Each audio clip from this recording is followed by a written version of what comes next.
Hello, everybody, and welcome to a new episode of the MinnMax Show, a place about games, friends, getting better. I'm excited to have a full crew here. I am joined by Kyle Hilliard. Hello. And I'm joined by Janet Garcia. Hello. And I'm joined by Haley McLean. Howdy hooty. Hooty to Yooty. And I'm joined by Kelsey Lewin. Hi. Hi. Thank you all for being here. Everyone's rushing through the doors because we need to talk about a certain game that released here called Metaphor ReFantazio. It's finally time to dive into this sucker. So we'll be unpacking that, the new game from the creators of Persona, obviously in a big way.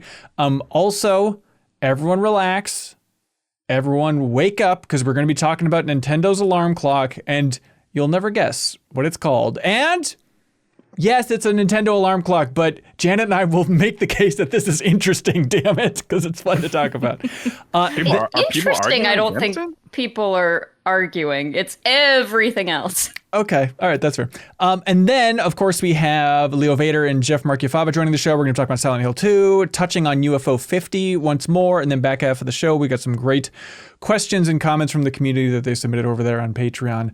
Speaking of the community, we wanted to start this show by thanking everybody in the community and beyond. We did a charity stream this last Saturday. Instead of having the meetup in Asheville, North Carolina, obviously after the devastating hurricane hit Asheville, North Carolina, and a bunch of other places there in the southeast, we pivoted, and instead of doing a community meetup in person, we ended up doing a charity stream online. And it was a 4-hour stream, the exact window we were going to be doing the community meetup.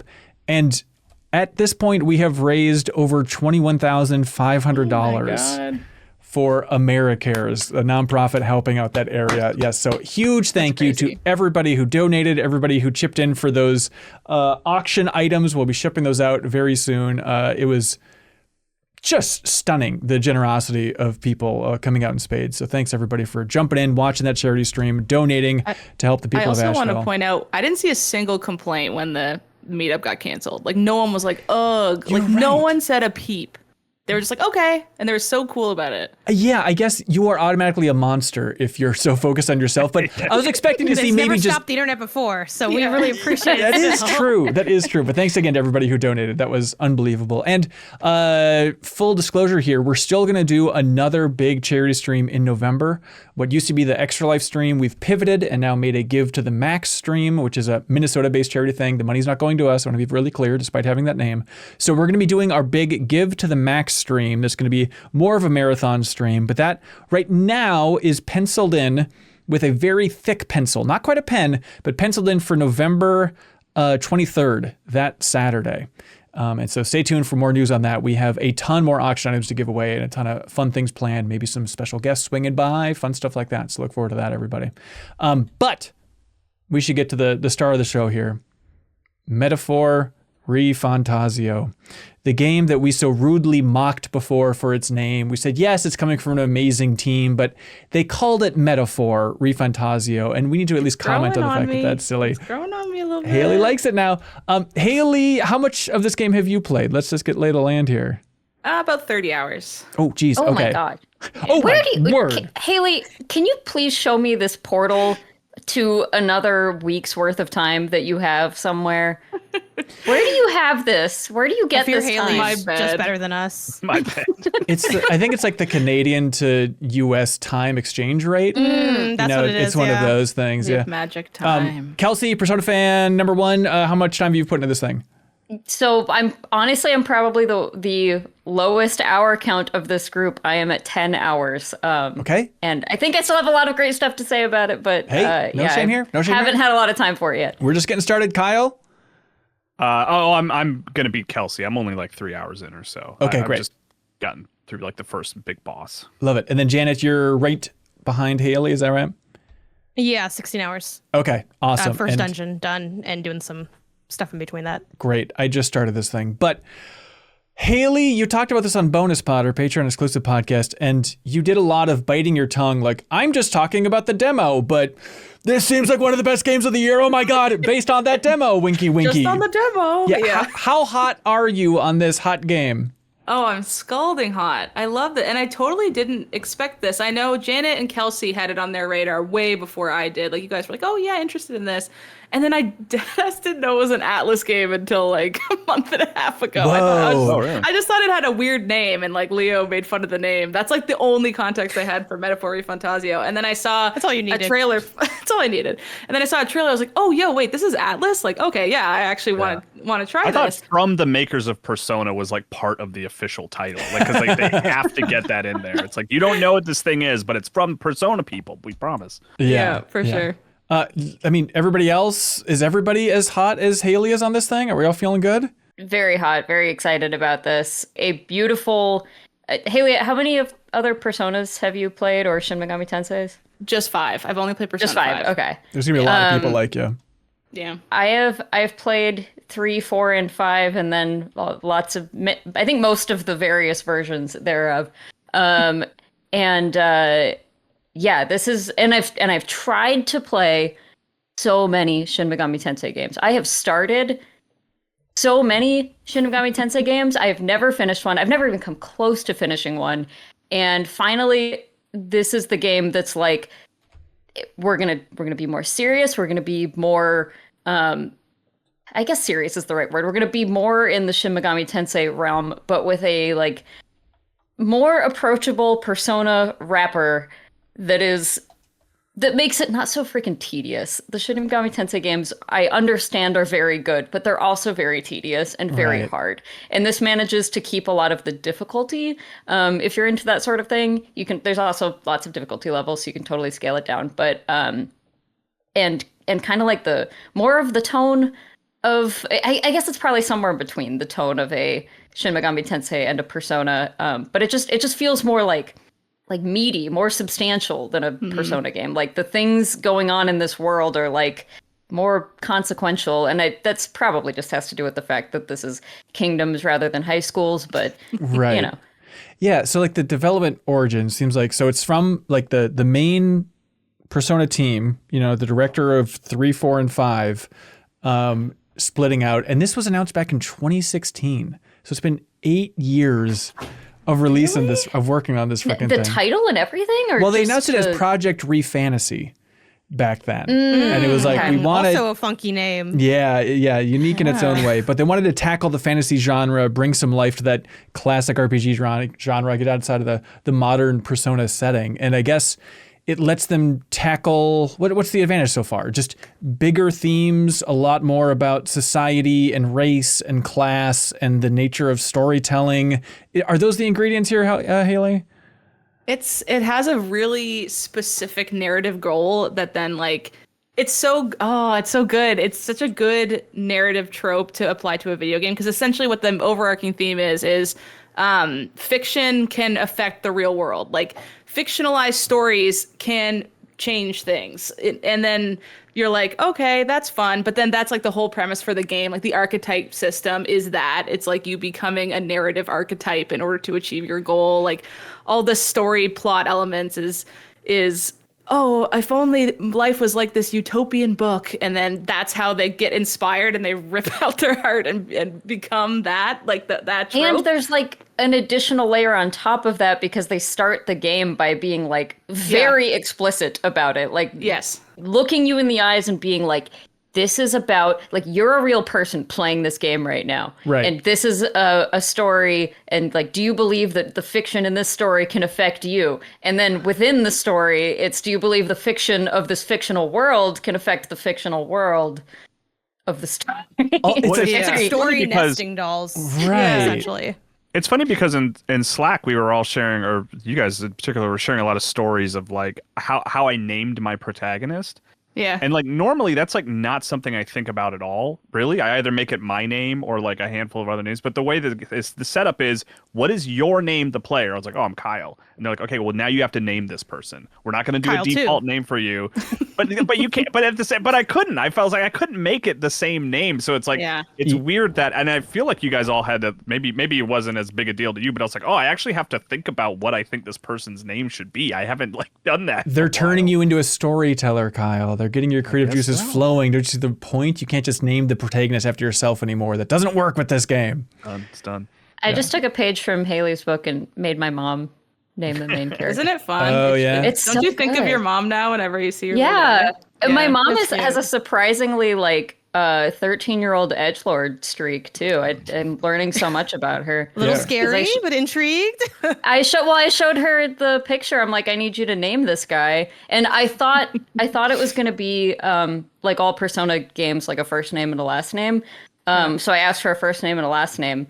And she said Ebony Shadow. And I was like, Wow. incredible. Hey, Kelsey's mom's wild. Yeah. My mom said Deacon. I like his coat. I like Deacon. It's good. Deacon kind of works. I'm kind of Little about Days it. Gone Easter egg. This game's incredible. I mean, this is like, I'm only 16 hours into what is an 80-hour game for most people and probably like a 100+ hour game for me because I play everything really slowly. But this is like, look, Astrobot's got some competition now. Like, honestly, for Game of the Year. That's like All right. how, for me personally, which is like a really high statement because like platformers are it's my favorite genre. Like, it's Right. like one of the best games in that genre. This game is incredible. Like, everywhere you look, and in general, like I am same as you, Haley. I only played Persona 5 Royal, and I'm still partway through that. Third dungeon there. Congratulations. 60 hours into that. So that's taking me like 200 hours because I'm streaming it. So every 2 seconds I stop and talk about nonsense for like 5 minutes and then I keep playing. But it's just, I think they really just streamlined so many things. Like there's not too many notes for Persona 5 Royal, especially because it's like a semi-remake of a game that was already highly polished. But this was such a shock because I think there was a lot of like expectation, obviously, on like P6, rightfully so. And when they kind of announced like doing Metaphor, it's like, okay, well, they've done other games that aren't Persona, but they don't necessarily hit those highs. So I wasn't really expecting it to be as good as it is. But I think just having little stuff like even just like the UI and the way it's serviced to you, like streamlining instead of like weak strong, it's like exclamation point dots, like having the dungeons be, you know, the ability to do combat like outside of turn-based combat for weaker enemies and then engage in turn-based combat, but like get the drop on enemies is so fun. And I think what's really different here that will either be a pro or a con, depending on, I think, what your narrative tastes are, is it does have the life sim stuff, but like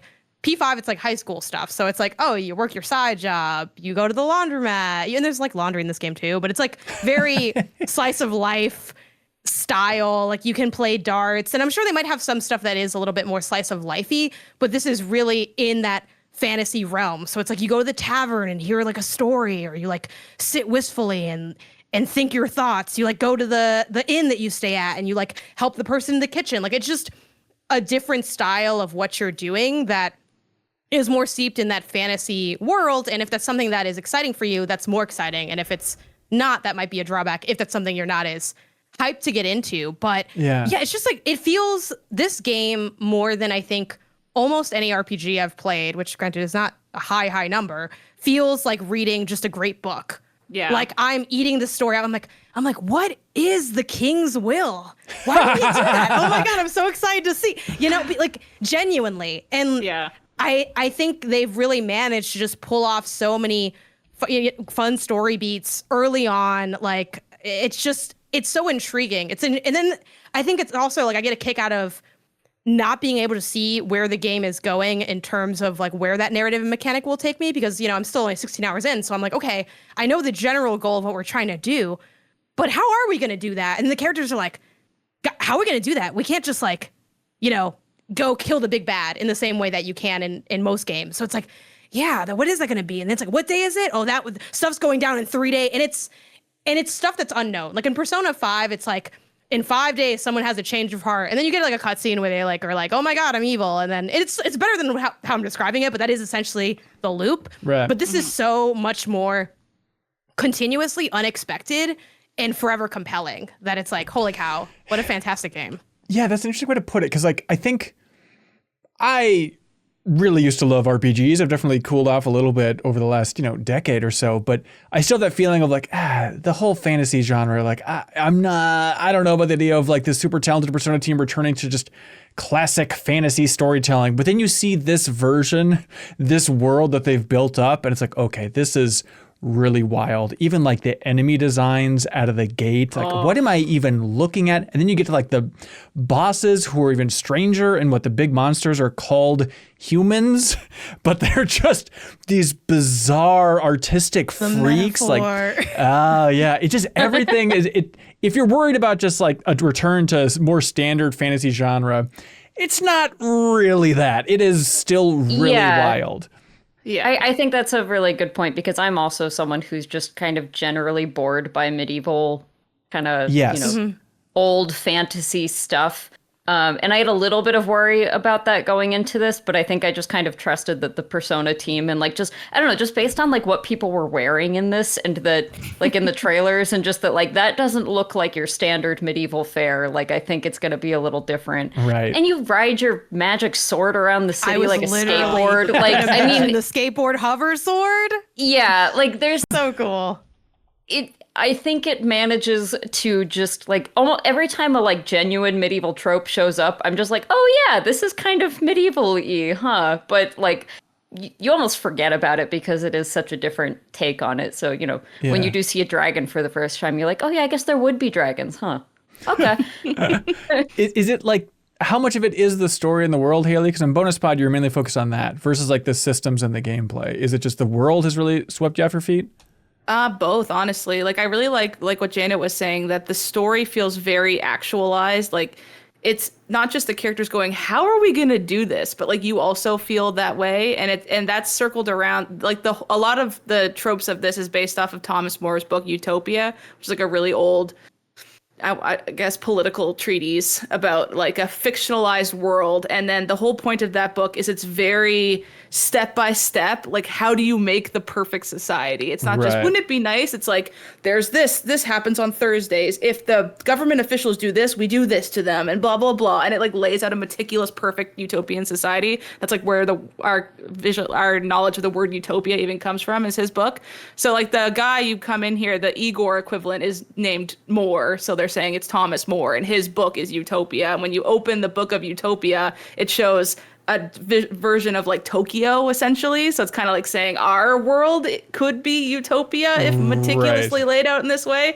And then that seems complicated, but that's how they're approaching how do we fix the world that we're in that's strife with, discrimination and like a really messed up caste system and all this kind of stuff. It's like, how do you start that as the lowest person on the marginalized totem pole within said society? Like, how do you go one by one step? And it's very satisfying to like start at the bottom and just be like, oh, but in 3 days, this guy, if I do this for this girl, she's going to tell her whole town to that I'm great. And then that'll happen and that'll happen. Like all this stuff is happening. So the story is just like, I love it. It's ramping up in such a fun way. The pacing's fantastic, all that kind of stuff. But then in terms of the gameplay mechanics, I really think it's the Persona lens. It's Persona 5 styled gameplay, but they've improved upon Persona 5 gameplay to the point that I prefer this now over, if I were to go back to Persona 5, it feels like I'm losing out on stuff. Like I like bonds systems more than social links. I think it's more expedited and clear about what happens when you level up your like relationship with somebody with a bond as opposed to the social link system.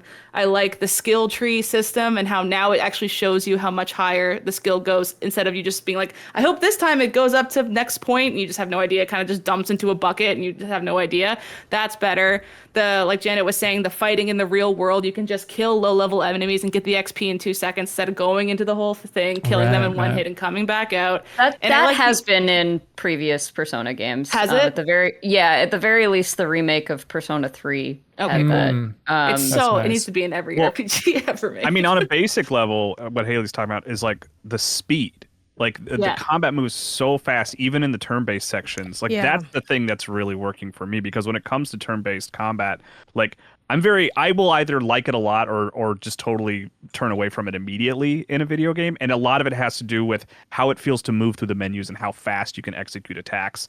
Like Golden Sun is one of my favorite RPGs because you can rip through that turn-based combat at high speed. And this metaphor feels like that. Like you can rip through, as long as you know what you're doing, like the menus will keep up with you and you can get through combat really fast in a way that I'm really liking quite a lot. Yeah. I think too. Yeah, you can kind of button mash, especially if you're just planning on meleeing or exactly like the skill you're going to use quickly. You can get through your turns really fast. And I also think just the archetype system is a really nice evolution of I'm going to keep saying Persona games because it's basically a Persona game, but like just of this type of game, you know, being able to really change everyone around, as opposed to like in the past, it's like your main character, you know, you can switch personas, you can get some of these abilities and combine them from other personas that you've created and stuff. But the rest of your party is just like, you know, this guy's going to be the lightning guy the entire time. And if that doesn't work for you, he's not in your party. 60 hours later, he has wind. Great, Ryuji. Where were you 10 hours ago? But that's absolutely like what. It's funny because it is both expanded where it needs to be and I think limited where it makes sense in order to create a speed and clarity that the 5 didn't have, especially for like newcomers, because like 5 Royals my first Persona game, and then this is like the second Atlas game I've ever played. And I think the onboarding on those games is really excellent. I think they do a great job knowing when here's one tutorial, 10 hours later, here's another tutorial. 70 hours later, we're still getting more tutorials because they are good at piecemealing out what the content is. But I think there were definitely a bit of clunk to like 5 Royal system, because it's the only other one I know, where it's like you said, Kelsey, it's like, okay, Joker, the main character, he can get a bunch of personas, but everybody else is basically 1 to max 2 elements with maybe some buffs or debuffs. So I spend so much time in that combat. It's still great combat, but being like, okay, who am I looking at? Okay, you're strong to this, but weak to this. Who do I have? Okay, well, are they null to this? And it takes so long if you're someone that is not naturally a little bit faster at it. But because the way this works is anyone can study any archetype. Like you're unlocking these archetypes, which to make it simpler, they're like monsters that have powers. That's basically what they are. And you can mix and match them. You can even have 2 of the same kind. Like I went into a battle where I had 2 knight archetypes and 1 healer. And I'm like, I'm leaning into this because this enemy is only weak to pierce and only the knight has the piercing melee attack or whatever. And I just kind of leaned into that, and you can play around with that. And even stuff like, you know, 16 hours in, within like the 5 or 10 hour mark, I was given the option to have an ability that would allow me to access those archetypes in the main menu, which traditionally that's something you could only do in that like room, you know, the velvet room or the library room. I don't know what they call them this way, if it's the library room or what. But stuff like that. Yeah. The academia with like a K, I think, academia. Of course. And all of those things like work to support that speed and that freedom and that flexibility. And because they have that flexibility, I think they've also managed to create more compelling encounters. Like I have died way more in this game than I have in 5. That's not to say the game is hard necessarily. It's like rightly tuned where I'm like, oh, I can't just, if I kill every enemy, that's not necessarily enough for me to be powerful enough to do it, because I both have to be powerful and know the strategies of like, okay, if I hit a weakness, that's only half a turn, so I can max my turns. If I pass on a character, like that's also only half a turn. So then I'm going to this person, but then, and then the line system, like there's so much more dynamic flavor for all of the characters. And I think that feeds into the idea of it being like this epic story where it's not just like, I'm a main character in a video game doing my thing. It's like, I'm watching like a team accomplish something. And that's really exciting to me. Yeah. That's a great way to phrase it. That's like how I felt too, is these, and I fell in love with the characters so quick. Oh my God, they're like, so coolly designed. The designs are so good. The art's fantastic. The cutscenes are so crispy anime 4K looking that you're like, oh, my eyes feel so good looking at this. And even like I started playing this and Isaiah looked over and he's like, and you're telling me you don't watch anime? This is just anime. And I'm like, you're right. This is my anime. But even like, I love that little touch to too. The anime community. Like when you get into random combat, and it's still like when you're pumping into random combat, it just like has a flash of the main character's face in kind of the anime cutscene style. But it's again so fast. Like this is the perfect transition into combat. Voice main character too. Thank God. I love that. Staring at people in silence. It's weird. They do have a little amnesia out of the gate though, so we're getting there's still some classic tropes in there. Just a touch for you. Yeah, it's a home everyone base. Needs a little bit of amnesia. Just some bit. Just as a little treat. Yeah, is it hard, Haley? You really winced when Janet talked about dying so much. Oh well, the first dungeon area, I killed every single person I could. It's not like I was, because you can skip fights, right? It's not like the stealth mechanic in Persona where if they see you they run out. Like it's kind of like that, I guess. But you really are so much faster than them. You can just run around everybody if you want. But I was like, nope, I'm going to be so OP for this first fight. Yay. I got rocked for an hour and a half because I had to learn what they want.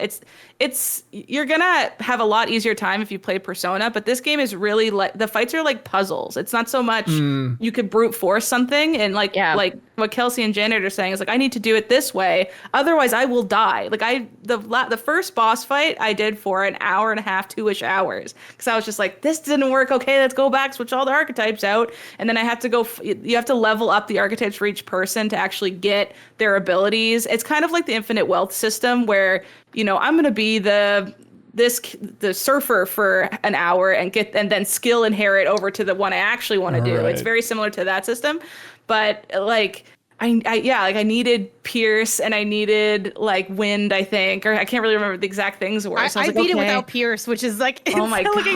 Back, I was just like, I don't know. But I fought something else after that also needed Pierce. And I'm like, y'all love Pierce. Like, can I, and then after beating that thing, I go to the next room and there's a chest with like a better piercing thing. And I'm like, where, you gotta be kidding me.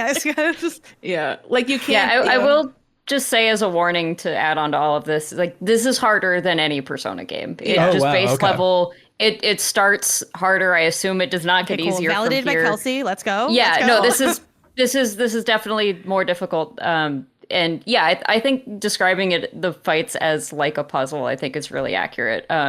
You do. There's a person in at least in the first town that you're in who sells information. And will give you, like, it's usually pretty cheap.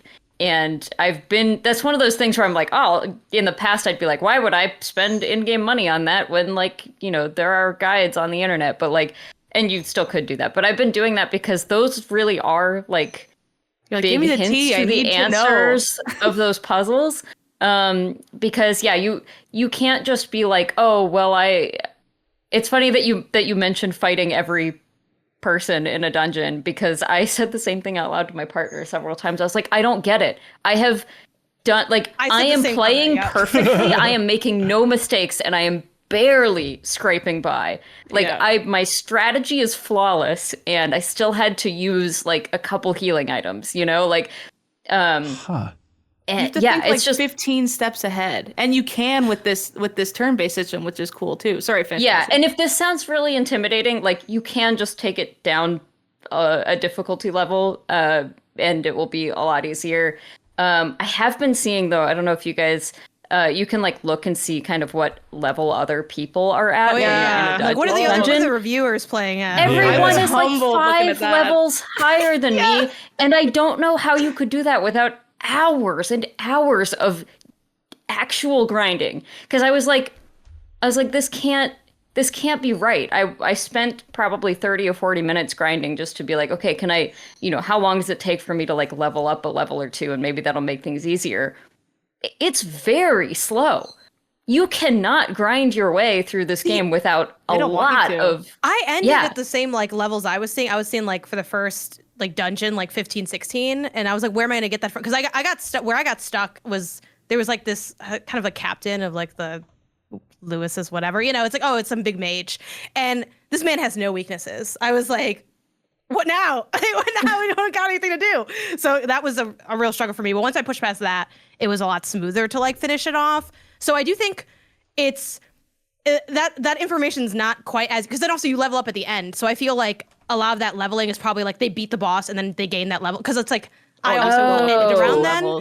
So I think it's not like when they it's enter. not like it's not when what they, like, level. Enter. Oh, it's when they end. It's when it's because it's the wording is like at what level do they beat the dungeon? So it's the so you don't have to be like level 15, 16 to like beat it in your gain. So because I was like, we're just gonna go, you know, we okay, that makes me feel better. Yeah, it wasn't too bad, but like I do think the information, you know, as intimidating as maybe that this might sound to people, like the information is very clearly like gleamed of like what is what's a weakness. Like I think it does a good job onboarding you, and I think the difficulty it's good in an interesting way where like I don't have a problem with a game that I can beam through. Like I love Pokemon games and those are largely pretty simple. Like I've never had to think about the stats or the breeding or anything like that, even though I know some people do. But I think this just offers a bit more, and a bit more is what you're going to want if you're trying to have a game be like 80 plus hours. Like you need, when you have a longer game, there needs to be that kind of intrigue beyond just like, oh, I can grind my way through it. I think part of why they probably make the leveling like that is because they're like, we don't want you to grind your way through it. We want you to work with the systems you have, and you have all that you need within you, you know, and then you figure it out. And it's been so fun, like talking to like other people who have like done the demo and like what archetypes they use and like, oh, so you're doing it this way. Oh, I have that person as my healer, or I have this. And it's just, there's so many, I think, roads for strategy. With Haley, you describing it as a puzzle game. The other interesting mark of a lot of puzzle games is when there's multiple solutions. And this is a game with like a plethora of solutions and approaches and ways to go. And I think that is what really makes it feel like a genuine adventure and not just like artifice. Like, oh, you're telling me it's an adventure, but really it's like we all got the same thing. It's like, no, we're all really going to approach these things in different ways, spec into different things, and have like different experiences while we accomplish whatever the main task is. Yeah. Because I mean, I think I've only unlocked like maybe 5 or 6 archetypes at this point, and already like the combos you can do with just that are pretty huge, and a lot of them will work. You just have to,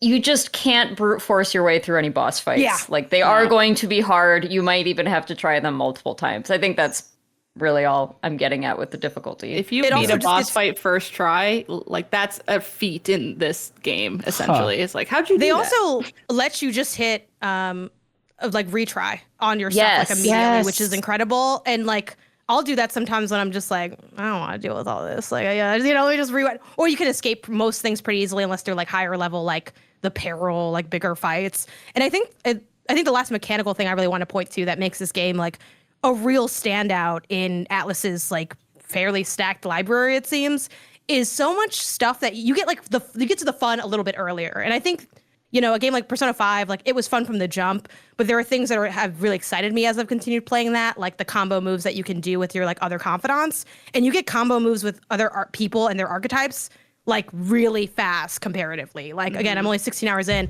I've had combo moves with people for a while, and then you can even get the same combo move with the same different people. So there's like a million ways to mix and match. This is it is such a versatile system that they've created, and it's so impressive that it like works on so many different approaches without ever being something that you can just like bulldoze over if you like.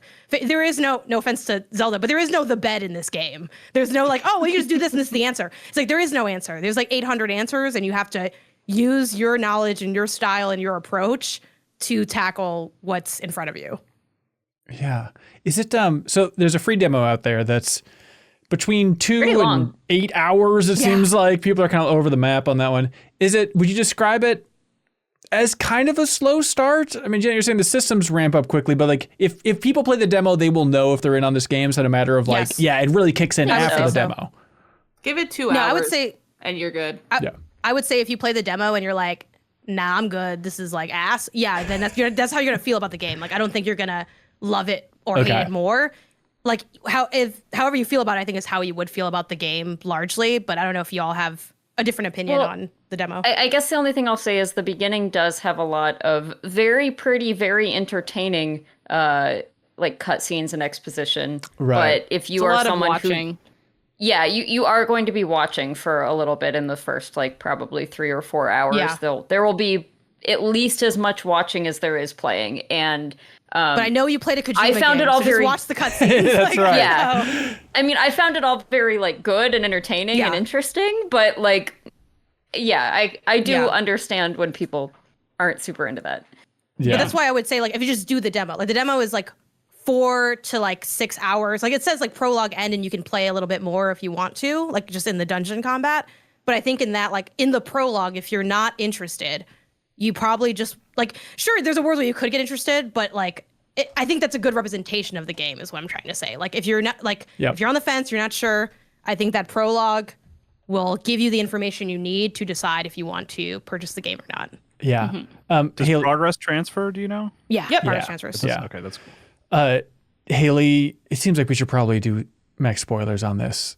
Yeah. Okay. It seems like we gotta unload and unleash some spoilers and discussions and more specifics here without spoiling anything for the wider community. But like it's so good. I can see them moving forward now being like Persona 6, Metaphor 2, Persona 7, Metaphor 3. Like I can see it now being their one-off other game instead of just like a random thing they did back in 2024. Like it's that good that it's going to affect how Persona plays too, I think. They're going to learn things from this game and implement it into Persona. Yeah. I'm really curious how Shin Megami Tensei mega fans feel. Yeah, I don't know Mega 10 anything mega about that, fans. so I'd be curious too. I mean, there's definitely the SMT5 fans. I think we're saying like, oh, this is pulling some things from SMT5. Don't just look at Persona 5 for a direct comparison and stuff. Like, there's a voice It's like me out shouting there. about Epic Mickey. I'm like, you like Astronaut play Epic Mickey? It's like, I don't know. It's just getting over there. Yeah, I mean, I'm sure they're pulling from a lot of, everything they kind of have, right? Kind of consistently in a way while maintaining different flavors. Yeah. Tanner Hoisington wrote in, if you all want to jump to just one community question early, just to break the seal here. Yeah. Tanner says, with the red hot reviews of Metaphor coming in, can we finally put Katsura Hashino's name up there with the game director greats? Modern Persona, Catherine, and Metaphor have such a great vision that Hashino is able to center every element of the game around, from UI to time management to character development and combat. I think that's very fair. At this point with that person's career, like, you gotta give it up. They're batting 1,000, as they say in baseball. Kelsey? They say that. That's right. Endlessly. I'm very trusting of their vision now, like especially maybe just in particular this game, but I just know exactly what they want to do, and they're doing it so well and consistently and all the time that I'm like, oh, I just am in love with it. It's been so good. Yeah, and so going back, he directed SMT3 is where he got his start. But Kyle, I don't know if you've seen this, but apparently Hashino made his directorial debut with a Dreamcast game called Maken X. Oh. Do you know Maken, Kelsey? I thought it was called Makin. I have no idea. Yeah, there's only one K. It could be Maken X. Have you seen it, Kelsey? I sure have seen it. I've never played it. Okay, It does have a very like Shin Megami Tensei looking cover. Gosh. So Yeah.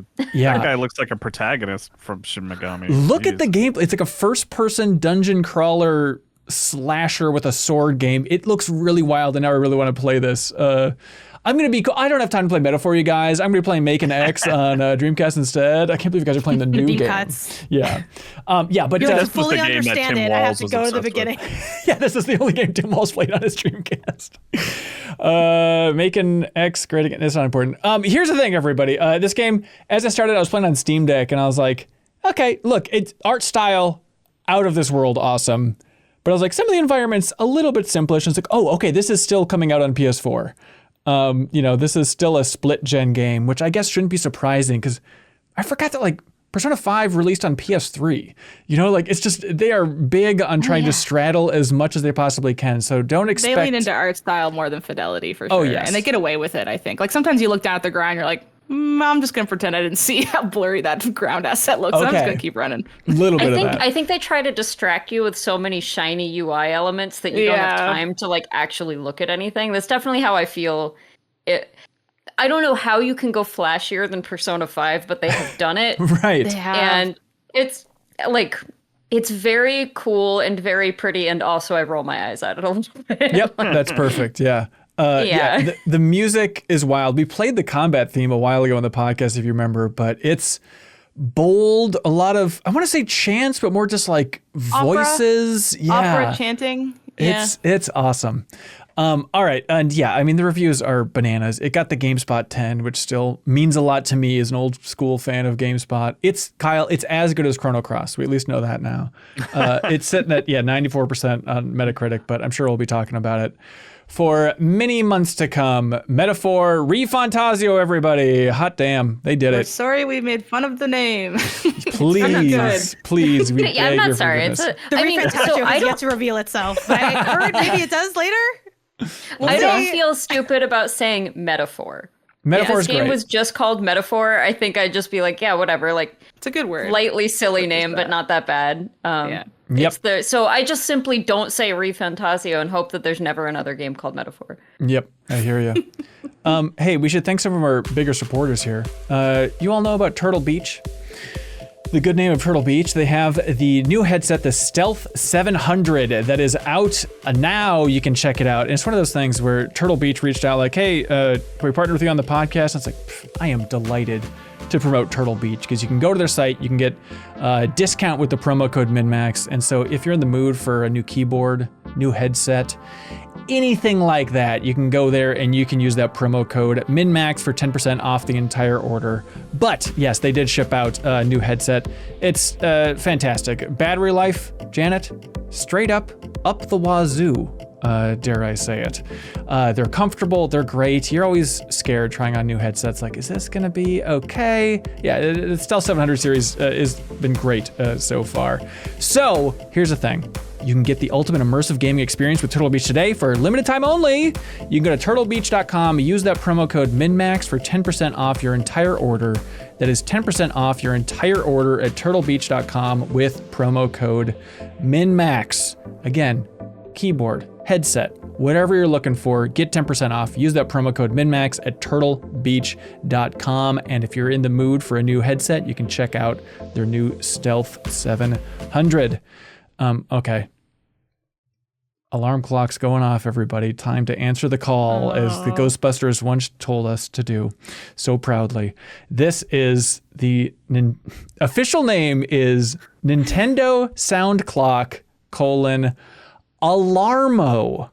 They made a damn alarm clock and they called it Alarmo. This is just, with Labo, Amiibo, this is just the new Nintendo thing. Like if the Switch 2 is just called Switcho, I will not be surprised at this point. This is the cute approach. Switcheroo. Oh, just the best. Okay, this is, of course, the one and only Nintendo Sound Clock. Do you think there's so many games that are like, oh, we didn't get on the MinnMax show discussion because they're talking about an alarm clock? It is, okay, so here's what's fascinating about the alarm clock. There's a lot to get into here. It's, okay, the high level thing, motion sensing alarm clock that once the alarm goes off, it'll get louder and louder, and every time you shift in your bed, it'll make sounds based on the game that it's set to, like Mario coin sound effects or Zelda rupee sound effects, or eventually you can... Just a gat from Splatoon, just like gunfire. Yeah. It's like, that's what's going to get me out of bed. Wet they're gunfire. Like, oh my God, they're shooting at me. They're... With mayonnaise packets. I have never... The video unveiling this is 4 minutes and 48 seconds. And I had more thoughts in that 4 minutes. And I thought of you with this, than Janet. I was like, I think Janet wants this. Yeah. Am I right? I don't know if I was happy that I was thinking of you, Janet, but I was like, why. you are the person. I understand why, because yes, this is my bag. Those who know, if you've listened to every episode of this podcast, which I know many of you have, you've heard me talk about Sleep Cycle. You've heard me talk about Pokemon Sleep. I use a not sponsored, but should be. Tip me up. Sleep Cycle. I use a Sleep Cycle alarm that it senses your movement. And what mine does, it has a smart alarm. It wakes you up within a 30-minute window when you are most easy to get up. Okay. Something that makes sense. I'm shocked that they don't have that functionality in it. Because why would you have an alarm clock that can detect your movement, but only use it to be like, you're not out of bed yet, and then just get like, it's not a totally dumb idea inherently, but it does make for like, I feel like in the era of alarm clocks that we're at, most people are going for smart technology that is like making it easier for you to wake up or more pleasant to wake up. And Nintendo I have said, a hat. we hate... Yes. It like lights up my room slowly. Janet, you should know. If you read that Nintendo Ask, they have the whole like pseudo Iwata Ask format of 4 pages of talking about the history of the Alarmo. And they say, from an early stage, oh my God, we thought that if we could get this sensor to detect the timing of the movements in the bed, people could use it to help themselves wake up feeling refreshed. So that was exactly what they were going for. But it was technologically quite difficult for the sensor to detect those movements accurately enough back then. So we continued experimenting for a while. So that was originally the idea. And eventually it's like they just wanted to improve people's sleep overall. And then it got to the point of like, wait, are we just making an alarm clock? I guess we should just lean into making an alarm clock. So I think they didn't say in this Nintendo Ask, but Kelsey, if you remember back in 2015, Iwata announced that they were working on sleep technology. This is separate from the Wii Vitality sensor, but they're working on something that would help you sleep better. And they didn't reveal any visuals about what it was going to be, but they said it was going to be coming soon.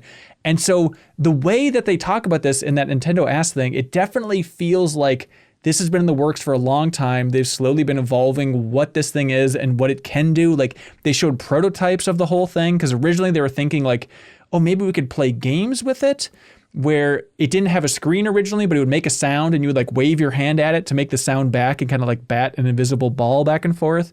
But then they said, no, that's like a cat. That's right. All these things sound, I also read this thing and like half of the time I was like, that sounds better than what you made. Yes, I agree. Yeah. It's where you can dream, right? Because you don't have to, once implementation comes around, the dreams have died, you know? Right. And It's tough. Literally, I want to frame by frame dissect this like it's the freaking GTA 5-6 trailer. Yep. Okay, We like need it is Uber here. literally.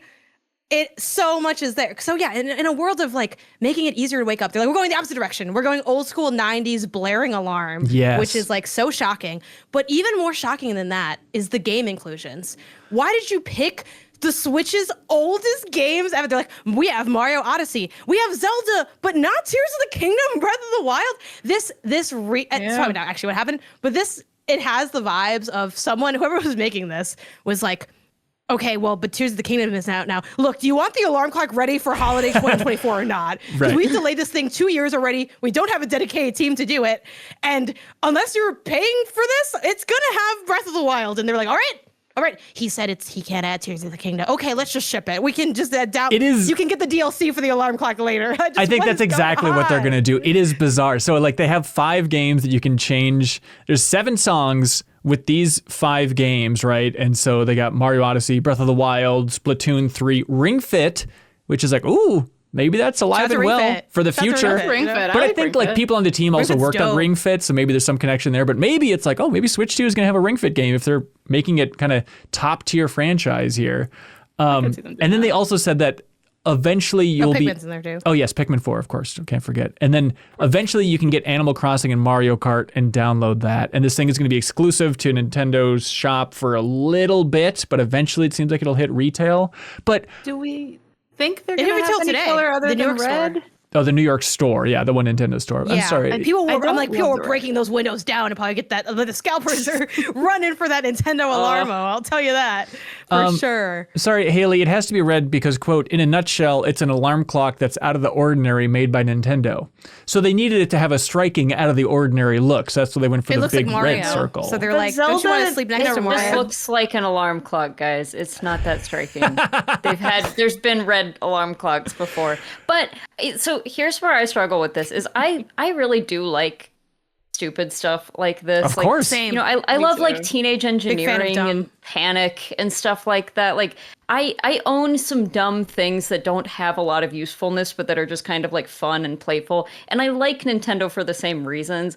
And so I'm wondering if for me, this is just, I think it's a combo of what Janet is saying about it, like really just not being that useful as an alarm clock. No. And it being $100 frickin' dollars. Right. But again, I mean, I've spent $100 on other stupid things before. So I think it might just be that like, this is not going to be that great of an alarm clock. Like they did the fun, goofy stuff.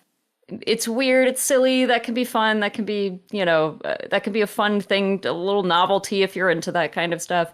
But this, I would have to combine this with other sleep technology in order for this to be like a useful alarm clock. The only good thing about the alarm clock, because I will give them this part I think is smart, that it well, if it works, I don't know if it'll work. Probably will work, I think. But that it'll automatically turn off when it senses that you've gotten up. That is the only good thing. However, about the not if we're sleeping with other people. Yeah, that's true. So if Are you're you sitting sure? with Did somebody, they say that already? so Because everybody my needs to get smart out. one knows. No, everyone my needs dog? everyone needs to get out of the bed for the alarm to stop. Even Unless my dog. they have a touch mode in there, so you can physically go over there and touch it and turn it off. But otherwise, yeah, it will not be able to detect This is one a clock person for get out of the single bed. people. That's exactly Yeah, I will it. say too, Stuff it like- automatically does the sleep is all sounds when you get into Nintendo bed. fans. People's Oh! bed game is going to go downhill here with this. This is rough. Kelsey, I thought of you though in that Nintendo ass thing. There was a moment where the mysterious interviewer said, "You've used the motion sensor as a way to operate an alarm clock, creating a new experience that makes waking up more fun. The process of using something that already exists in different ways with a unique perspective to create something new seems to be in line with former Nintendo developer Mr. Gunpei Yokoi's philosophy of lateral thinking of withered technology." And obviously you're To a which big fan. Tamori says, "Oh yeah, we didn't really think about that." You're right. So Yeah, but I mean, as a Yokoi collector, you must have lit up when like, oh my god, Nintendo's mentioning Yokoi. That's so cool. Kelsey is in love with Gunpei Yokoi. This is true. I am, yeah, I am number one fangirl. And I think like, yeah, again, I am into silly concepts. Like I really am into that kind of stuff. Like I said, I like teenage engineering, and I have a collection of old Nintendo crap like this. This is exactly your alley. Yeah. Yeah, I have a collection of Nintendo toys that Gunpei Yokoi worked on from like the 60s and 70s. I think stuff like that is cool, but I don't actually think it's not so much that it was like old technology that they were working with. It's like technology they weren't particularly good at that they were working with. Like, I get that this stuff is, R&D is hard, engineering is way beyond my head, all of that. But it's like when Apple is like 30 times better at this stuff than you are, like maybe you just aren't meant to be making this product. But then again, I mean, Kelsey, what if people looked at Yokoi's little RC track where the car can only turn to the left? I bet there were better RC track designers back in the day. Yes, but that was not $100. That was specifically made to be cheaper than the competitions. This is a $100 alarm clock. My Hatch was $100. Like, well, the Hatch is $100? That's not bad. Hatch sales are going up after this podcast. Yeah, I don't know why I'm defending this thing. I would never buy this in a million years. I'm happy to see dumb stuff from Nintendo like this. I think lateral thinking with withered technology is really cool, and I think there's been a lot of really cool uses of that. I don't think that's what this is, because it's still a pretty expensive product that's trying to do a sort of like smart device kind of thing. So yeah, I mean, had they managed to make something like this for, cheaper than you would get a smart alarm clock, then I think that is a perfectly like interesting, like that's a totally interesting angle, but it's just priced the same as other smart alarm clocks. Yeah. So I don't really think it's like withered technology. I think it's technology that they are, they're learning. They've been spending years learning, but like there are companies whose entire company is learning and knowing that technology, and this is Nintendo. Right. So yeah, it is weird thinking about like, I don't know. I did wake up to the Ocarina of Time like field morning theme for years of my life. And I guess, I don't know. It makes me, I don't know. It definitely hits harder when I hear that in the game now. Because of that. Yeah. If you fall asleep and we play it near your ear, will you wake up? I'll wake up immediately. Like a sleeper soldier? Like Don't Wake Daddy style. Absolutely. But so, and the fact that it like rotates between songs here, you can set it to rotate between like all the different songs and stuff. Like, I don't know, maybe you wouldn't learn to hate Nintendo as much as I think, but something about like every time you move after you wake up and the alarm goes off and it's just like coin sounds, it just sounds like, the sonic rings in a gas station just hitting you over the head with that. That's the part that is shocking and alarming to me, how aggressive that is. But they talked about it in that AMA, the idea that they originally were trying to figure out the tech so that they could track it, and the way you'd shut off the clock is if it could read all your limbs, and then when you're still in bed, if you went like, and give like a full stretch, like you're making a snow angel, that would have shut it off. You have to specifically stretch like you're a cartoon character. Or this is why it's fun. These are the questions I want Nintendo to try and solve. It's awesome. And I know that this is just kind of how like commercial shooting works, where it's like, it's the same for dancing in movies. Like you're not necessarily dancing to the music that is played when we see the movie. Yeah. So I get that. I understand that. But never was it more clear that these actors were not waking up to this alarm clock than in this commercial. I'm like, clearly you had just actors getting up, and then you're like, we will edit it in post, because the sounds are like so also sloppily coordinated to them moving. It's just the whole thing. It boggled the mind. But I do appreciate that Nintendo will just be like, you know what? Here's something we'd made. Yeah. And look at us. We're talking about it. So I'm always willing to admit that like I am the idiot clown that like beckons at Nintendo's door and they're like, take this and be happy with it. And I'm like, thanks, Nintendo. And it like hits me in the face. Like that is me. Yep. So, but even I'm not buying this alarm clock. So I'm gonna throw it out there. No shit if you are. I don't know. Maybe a kid would like it. Whatever. I think the ultimate question is if you went to a hookup and they had this on their bedside table. I was thinking about that. Is it a green flag or a red flag? I think it might be a little bit of a red flag. What else is in the room? Because I will say the design of the bedrooms for this shoot were very tastefully done. Perfect. I love the bedroom. Light little nerd things. Yeah, if your mattress on the floor and you have this, that's a red flag. Oh my God, that's the crimsonest red flag. The mattress on the floor redder than the clock. Was the red flag already. Also, and I hate to get graphic, but also if you are hooking up after that alarm clock goes off and it's just making a bunch of Mario and Splatoon sounds as you're making love. Waking them up and it's coin dings all over There's no good way out of this. This is going to be a disaster. The sleep sound, and I'm sure you could set it to not, but the sleep sounds that they also offer play when you get into bed. It's like, that's also like a very, this is, I see a number of problems with this alarm clock is what I'm trying to say. I'm just excited for someone to make the skit about this, like the Mega 64 skit or whatever. It's going to be about this exact situation that we're describing right Perfect. now. So. So in conclusion, all hail Alarmo. It's truly one of our favorite things of the year. If I could have Alarmo. like... Yeah, 210s, Alarmo might get on there. It's kind of Greatest work of art of all time. Alarmo. The LCD last screen year on was the the Alarmo. Sphere, right? No. So this is the new thing that people can get mad at. I don't know that Alarmo is substantially worse than the Sphere. How and I voted dare Sphere, you. so I'm taking Sphere over Alarmo all day, every day, baby. This is I'll take offensive. Sphere over Alarmo. My You know what? God. Kyle, Have if you you could seen choose... YouTube playing that thing? You know, I know you're all still mad that their album was on your phone, but relax. It's a long time ago. Wait till YouTube plays on Alarmo, though. It's going to be sweet. Kyle, if you could choose one game to download the soundscape for to wake up to in this, isn't it weird they didn't have one retro option? You think they'd have like some... Or Pokemon. you want For to the wake old up heads to or something. retro sounds? To, like- I guess like Yeah. Or Kyle, you have Nintendo kids that wake 64 themselves up. era maybe, but Yeah, I don't really want like NES music. to Pokemon wake up Snap, to. and then every time you wiggle, it makes like the pester ball sounds like that. Yeah. Ooh. Well, that'd be weird, I guess. The photography sound. I don't know if I want that as I'm waking up in the morning. But it has to be Nintendo stuff, right? Of course, Yeah. Kyle. Come on. Because like I like the Metal Gear idea of getting like codec calls, to wake you up and stuff like that. Okay. When you finally You stand could up, wake it's up like, in a panic if you get like the exclamation sound. Yeah. You know? That's a nightmare. You have to like sneak out of bed. You have to hide from the camera. That's a and it's like- game. That's a game. get in a All cardboard right, box. maybe we should create a MinnMax alarm clock because we are just full of great ideas here. Hang on. The I'm logo's actually gonna already write two that down. hands, like clock Oh hands. my There's something there. God. I'm telling you, All right. if we put a Jeffem's face just in that alarm clock, that's going to sell like I know, we'll gangbusters. just Like, sell just it that's like all you that. have to do. It doesn't Hang even have on. to function. There's It a just says special Jeffem edition there. bundle with the MinnMax fighting game. Yeah, hang on. I'm genuinely writing this down for a charity auction item for later on. I could make a MinnMax alarm clock so easily. That sounds really fun. All right, we got to get more folks in here and talk about yet even more games. We can't keep talking about Alarmo for almost as long as Metaphor ReFantazio. Save it for community questions. I didn't know if you were setting me up for a transition as saying like Silent Hill 2 soundscape to wake you up, just like that God. All right. horrifying industrial clanging, Oh, like- that sounds gonna be sweet. All right, Kelsey and Janet, you've been great. Love to have you. Do you want to clap on out of here? Mm-hmm. Okay, bye. Jeff Marchiafava, Leo Vader, welcome to the damn show.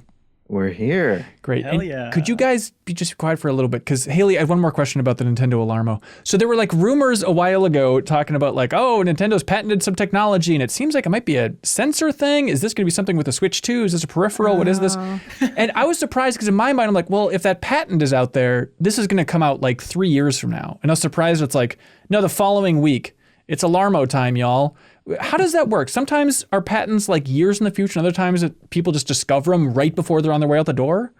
It's based off of first to file. So whoever's the first to file it, and then it still could take a very long time for it to get approved.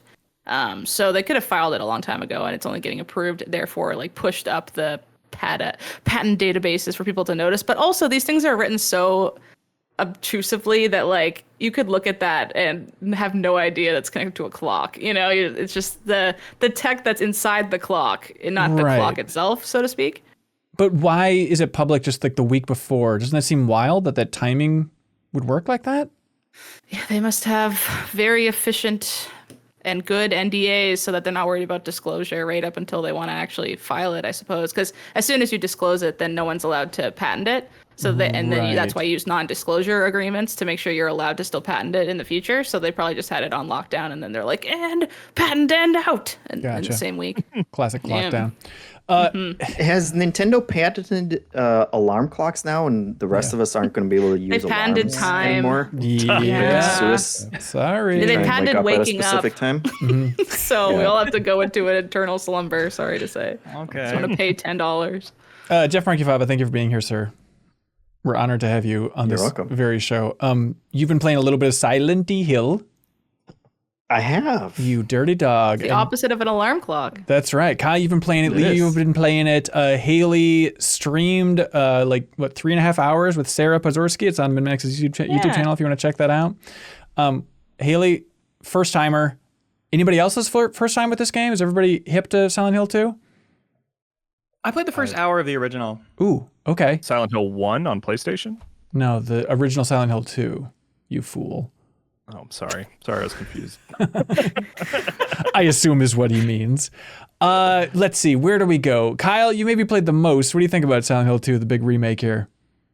I'm enjoying it as a strange word to apply to a game like Silent Hill, but I'm having a great time. Really? And I'm just really enjoying it. Yeah. Silent Hill is interesting because I've only played one for the first time in the last like year or two.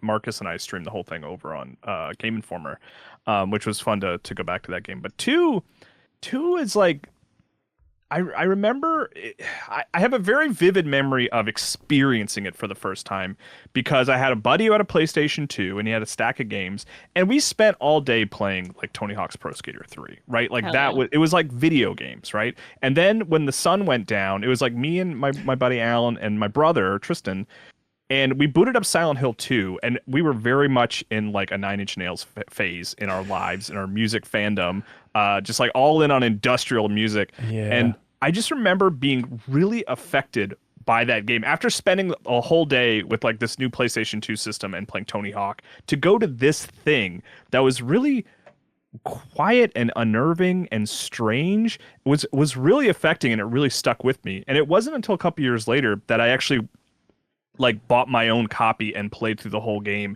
And like, I like horror games a lot. I'm a fan of the genre. I'm not really a fan of horror films, but I like horror video games because I like having control over the situation. But they don't really scare me. I get excited by them and I enjoy them. I like I like Resident Evil monster fighting and stuff like that. But Silent Hill 2 was always kind of the one that really made me feel uncomfortable in an intentional way, and like really unsettled me, because it's not so much that you're getting chased by monsters, is that you're just seeing the hint of a monster in the fog in the distance, and that is just like was always so much more effective to me. And I play, it's the old Silent Hill 2 is the only one I completed before playing Silent Hill 1 recently. I never went back and played 3 or anything like that. But I just the trajectory of that game, and there's a lot of specific moments I have really strong memories of, like climbing into graves when you've traveled underground and stuff like that. It's just really creepy. And the remake, I'm really enjoying, just in the sense that it is that thing that remakes do, where it's like it's how you remember the game rather than how it really looks. I think they've done that really well. But then there's also quite a bit of changes, as far as I can tell, even in the opening puzzles, and like, you know, messing with the jukebox and stuff like that, and like how you get into the apartments. And I think it's just like really well designed, and I just like exploring the apartments and making your way through rooms. It's a much more like defined specific path that you're taking, which a lot of Bluebird teams, other games don't really have. And I'm just like, even though I'm like, the game makes me scared and uncomfortable, it's like it's an emotion that I like getting from media, and it's I don't know, I'm really enjoying it. It's the thing that has pulled me away from Zelda.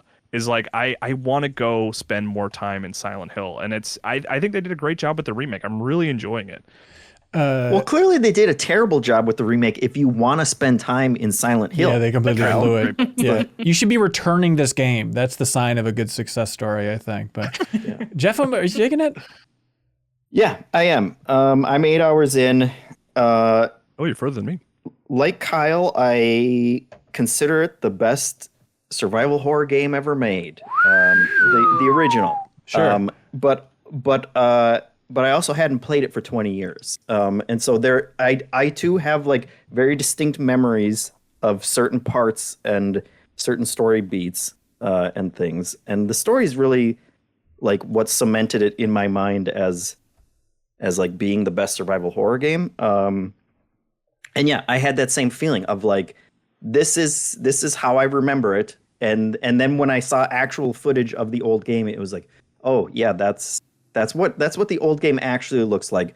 But the one inside my mind is what I'm playing through now, and I've been really enjoying it as well. I just cut to the opening section when you're just kind of going around the town, which is kind of, I guess, what I remember most, and it was fun and it was fine and it wasn't particularly scary. It's really like atmosphere heavy and kind of this oppressive tone that you're playing. And I was enjoying that. But once I got to the apartments and now that I'm in the hospital, it's like it has really ratcheted up there. I would say that like Dead Space to me is the scariest survival horror game. Wow. But this one is like creeping up to me without being as cheap as I like a big part of why Dead Space is so scary is because there's like 9 vents in every room and they're always going to just come out behind you and screw you in like the most obnoxious ways. And this one they managed to like freak me out without a ton of jump scares. Like I will like and when an enemy gets you like from behind, you know it's because it was already in the room and you didn't see it. And that's just and like the freaking leg mannequins. I've been muttering to my wife about the freaking legs all the time because they'll just Not like a good route. they hide. They'll hide. You will come into a room and you will kind of shine your flashlight over and like you'll see them and there must be something in the programming where if you look at them for like half a second, which is about how long it takes you to realize what it is, then they just start coming out and they start attacking you and it's just They pretend to be a lamp or something. They're like, They're hilarious. That radio, I mean, shout out to that radio, which was totally in the original. That is such a brilliant piece of just like, we're going to unnerve you because it's like Alarmo waking you up in the morning. The static just kind of turns on just subtly. It's not like a jump scare, like Jeffem says. It just, the volume kind of raises on your static and you're like, what's going on? What's here? I can't see it. I don't know where it is, but something is here, and it's just sometimes it's just a stupid effective. bug that you want to step on, and other times. But like, I don't like the leg mannequins. They cheat because they don't really. I don't think they set it off until they start moving, and so there have been several times where I've walked in and it's like, oh, what's that? Oh my god! Was that? Ben, I know how much you hate it, but it's a great use of controller microphone on PlayStation 5 because the it's like the only the only use that you know. That's somehow even static will sound bad coming out of that microphone.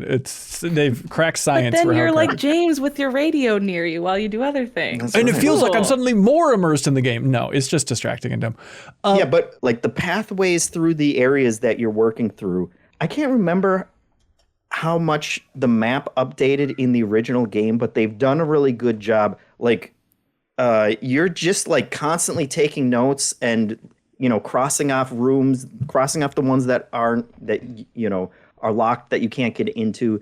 And that makes it a lot easier to traverse like these insane video game ass logic of where I should be going and what I should be doing would normally, I think, drive me crazy in a game like this. But it helps kind of piece you together. And there's something satisfying about being in an apartment, you get to the 3rd floor of the apartment, and then you're kind of just going through every door, every, room that you can get into and figuring out this like winding path and then being like, okay, I'm done with that. I am never coming back here. And then you jump through a door and you end up in another entire freaking apartment that you have to go through. Yeah. Which was a little annoying, but I am curious about Haley's journey. And Leo, we'll get to you, good sir. You're such a patient angel. But like Haley's someone who like loved Alan Wake 2. Like we're in such an era of good new horror games. If you're counting, the Resident Evil remakes and Resident Evil Village and all that stuff. Like I'm curious if you don't have that love for old Silent Hill. Like what's it like to jump into this thing? One of the most beloved games ever made. Yeah, like I only know Silent Hill from Dead by Daylight, aka Pyramid Head, and Lisa is a survivor, and I think that's all that's in Dead by Daylight. I was horrified, by the way, in your stream with Sarah, where you guys just talked about how yummy Pyramid Head was because he has like he's yum. Are you kidding me? Hello. No, I'm on the pod to have some variety. Is it the pyramid? Haley, no. No, it's the mystery of what's under the pyramid. No spoilers for the end, but she represents something that is. not something you want to have. Don't spoil anything, Kyle, please. I'm just eyeing him up as eye candy. I'm not worried about his life and what he does. What about like purely visual? What about like Grimace? Like you don't know what's going on under that stupid costume. Is that Grimace also from McDonald's? Yeah, is he also a sexual costume? delight? That's a child, I'm pretty sure. Also, isn't Grimace like a little kid? No, monster? Grimace is a full-blown man wearing an adult cool costume. The point is, what's it like to go back to Silent Hill 2? I never went. This is my first time. It's I mean, it was definitely giving me Alan Wake vibes in that, you know, it's clearly set in the Pacific Northwest. The game looks amazing and very crispy fidelity, niceness. Like it looked similar to the, if you want to call it realism and art style, but the realistic art style of Alan Wake 2. So I saw similarities there. And the gameplay is kind of similar too. So I saw connections there. Overall, I just like playing these games with someone. I would never play this by myself. I would never sit down and be like, time to be really scared and uncomfy for 17 hours. Like the whole fun was that Sarah was there playing with me, and that's kind of the appeal for me. I did love I thought the atmosphere was some of the best I've ever felt while playing a game. And like you cannot play this game without headphones on because it's just very much like, like all the time, just constantly worried about it actually kind of reminded me of Pacific Drive a little bit, Leo, which like the constantly feeling something's gonna get you, but they don't for a really long time. And that's worse than something always getting you. It's like what was that? That kind of feeling is very prominent throughout this whole game. But I gotta say, I don't love the just like get a key, open a door thing over and over and over again. Like I was already kind of getting tired of that. Like, and we got to the second apartment building thing after we saw Yummy Pyramid Head, and then we went to the new building, and it was immediately just like, oh, more of this. Like instead of like, yeah, let's keep going. I kind of got that vibe a little bit. That is certainly. I didn't remember that playing through. I remember opening the doorway and having to hop through an alley because that's such a weird thing. But I did not remember, and it has been one of my biggest criticisms this time around of like, you made us go through an entire apartment, and the payoff for that was getting into another entire apartment. Like it's just it's too many apartments back to back. Why would you design it that way? I liked the opening area just being outside in the town with the fog and stuff. Like that was immaculate. Sarah and I had an interesting conversation because I don't think fog is scary because I live near the Atlantic Ocean where fog is all over the place. That's home. So I'm like, oh, it's foggy. And Sarah's like, this is scary. I'm like, it's just fog. And it's like, oh, weird. Like I've grown up somewhere where fog is chill, but she's only seen fog and The Mist, like in Stephen King's The Mist or like stuff like this. I thought that was kind of fun. Yeah, that's weird. Leo, you've been eerily quiet, as eerie as the streets of Silent Hill itself. As silent as Silent Hill. Boo! I'm hearing radio static from my controller. Leo has entered the chat. Yeah, I've not been enjoying this game, and I feel like it's consistent with my experience with the original Silent Hill 2 of like, love hearing people talk about it. There's so much in there, clearly, but it's just not what I want it to be when I play it. I think I don't quite get into that. The vibe, the atmosphere is a lot of like low ambient noises, and the fog makes it so you can't see anything. And it's like, what's going to come out of the fog? And the answer is one of two enemy types. And so I kind of don't get too into it or too scared by that. Right. And I'm really finding like the amount of enemies in this game is nuts. Really? I never would have thought that. Yeah, it's like I want it to be more of a horror game and less of a combat game. And it wants to be that by how simple the combat system is, and yet it's throwing enemies at you in every single room. You're in the apartments now at this point, right, Leo? Yeah, I'm in the next part, the otherworld apartment. I was surprised how much you shoot your gun, because in the original, I feel like I fired a gun hardly ever, but here I'm firing a gun all the time. Oh, really? But in the town, I don't fight enemies. Like I just try to dodge. I don't. You can largely avoid them outside, but they certainly have upped the amount of combat, and it is harder to just like in the original. At least my memories of it was even in the like interior locations. If there was an enemy standing in a hallway, you could usually just kind of run right past it, like you do in Resident Evil and stuff. And here, like you're taking a real gamble if you try to just run past something. And like I've had a couple times where I had one time the other night where I was in the second freaking apartment, and like I went through some window, and it like locked me off from where the save location was, and I played for a half an hour, and then I died because I wasn't really paying that much attention and like trying to hoard my healing stuff, and I lost like a half an hour of progress, and I was pissed, and then I did it again, and I died like 10 minutes into it, and then after that, like the combat did get a lot more tense and a lot more scary, but not for reasons that like made me want to keep playing and losing progress like that. It hasn't happened again, so I'm not like too upset about it or ready to quit over it. But yeah. I had died early on in the game. I think the time you go to investigate the car in the town, and it kind of like they send in a couple enemies at you, and there was an autosave in that location that like basically starts you right at that combat again, and so that gave me this false sense that like, oh, they really modernized it with like some smart checkpoints and things like that, and then that seems at the best like very hit or miss, and you can lose a lot of progress, which is annoying when they are constantly cutting you off from your own save locations, and they'll be like, okay, now explore this entire floor before you can get back and save it. And like, that's not really doing it for me. If you're more scared of losing progress than the monsters in the horror game, you're in a bad spot for sure. You're not having fun anymore. Yeah, no, it's interesting. I think plenty of people are going to have your experience though, Leo, of like this legendary game. Let's jump in, and then just kind of like, okay, it's. Even in a remake, it's still showing its age and the design more than we'd like to admit, maybe, if you're coming in fresher. I definitely like when these create their own identity more than try to be too adherent to the old one, which this one has a lot of new stuff too that I don't know how to identify, but I know it's in there and I don't want to, write that off. Yeah. But it's just not quite enough for me. Like, I like the map thing. I like that it cuts off dead ends, and that's kind of interesting, but it is still the gameplay of running from dead end to dead end, finding a key to get to another key to get to another key. Yeah. One 30-second cutscene between every 5 keys. It's really something. And the environments are like technically high fidelity, but they're not really interesting to look at. It's like these may as well be muddy PS2 textures because all the rooms look the same in this 3-floor apartment building where you can go in every room. No room has any identity whatsoever. It's so strange. I don't want to be too much of a dick about it, but I can't resist because it's my true experience. Yeah. But I hear people talk about it and I want to play that game, and I don't feel like that's what I get. Yeah.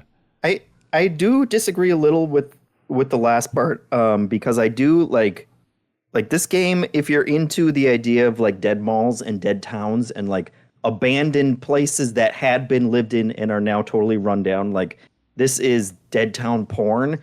And I do really enjoy, like, one of my other criticisms is I wish there was like a zoom in button so that I could like look at stuff in more detail as I'm running around. The apartments do, like, especially that second apartment is so run down that there's not a lot of like interesting stuff to look at in there. But like the atmosphere in the hospital is just some of the creepiest walk around and look at stuff and feel like you're in an abandoned place that I've seen in video games.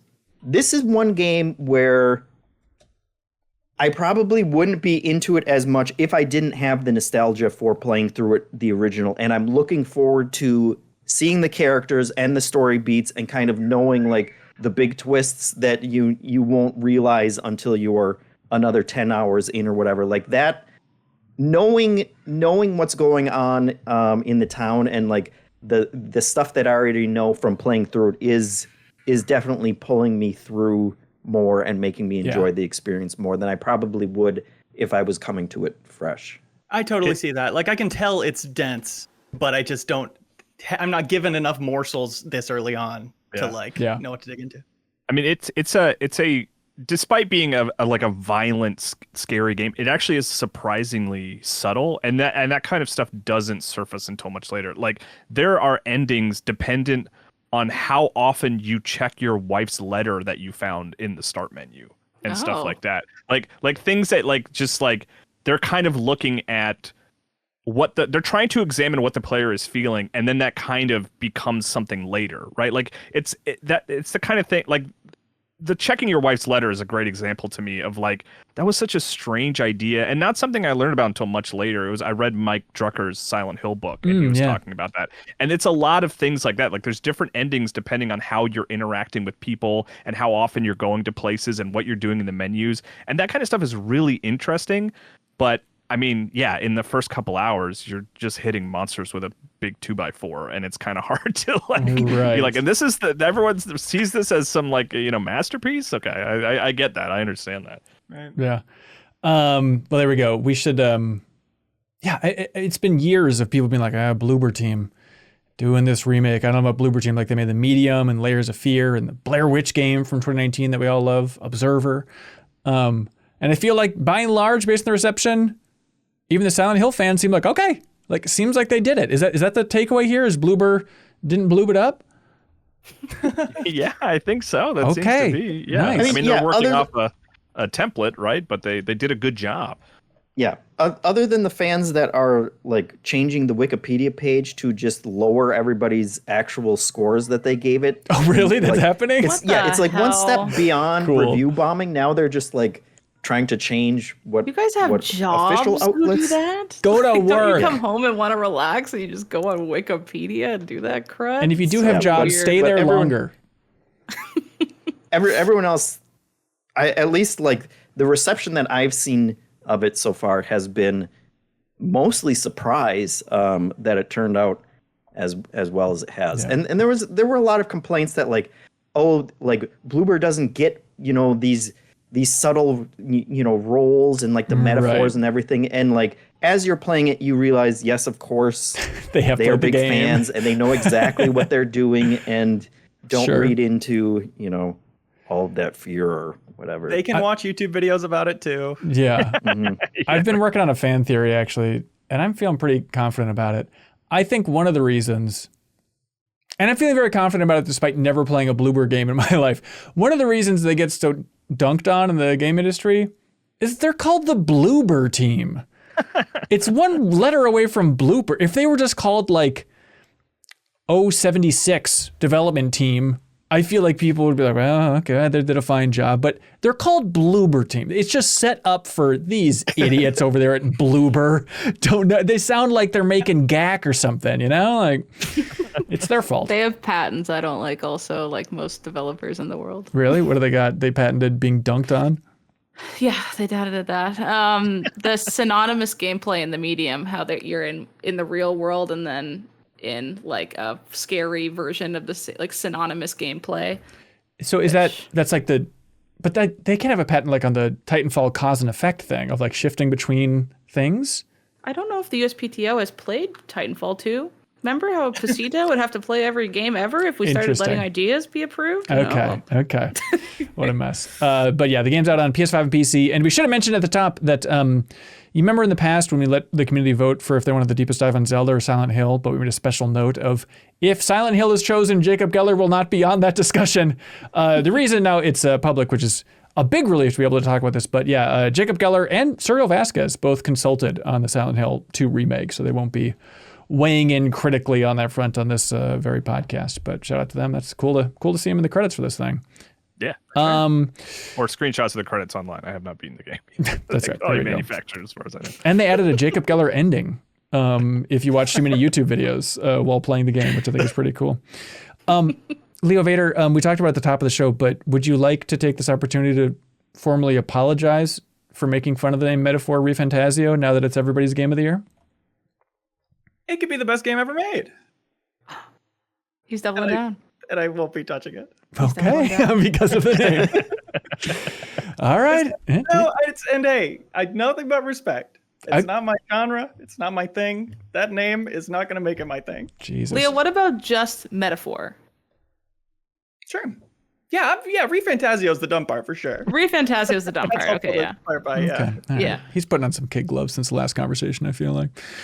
All right. Hey, I am excited that Jeff and Leo in particular, that you're excited to talk about UFO 50 a little bit more, because I've been spending more time with UFO 50, of course. We talked about it a couple weeks ago and thinking like, God, I want an update. How is everybody else sitting with this? It's like, you've just been sat down for this gigantic feast of gaming. And weeks into playing it, I still feel like I haven't even touched the broccoli on the far side of the table yet. Like, what is everyone else doing in this feast that we're drowning in of games with?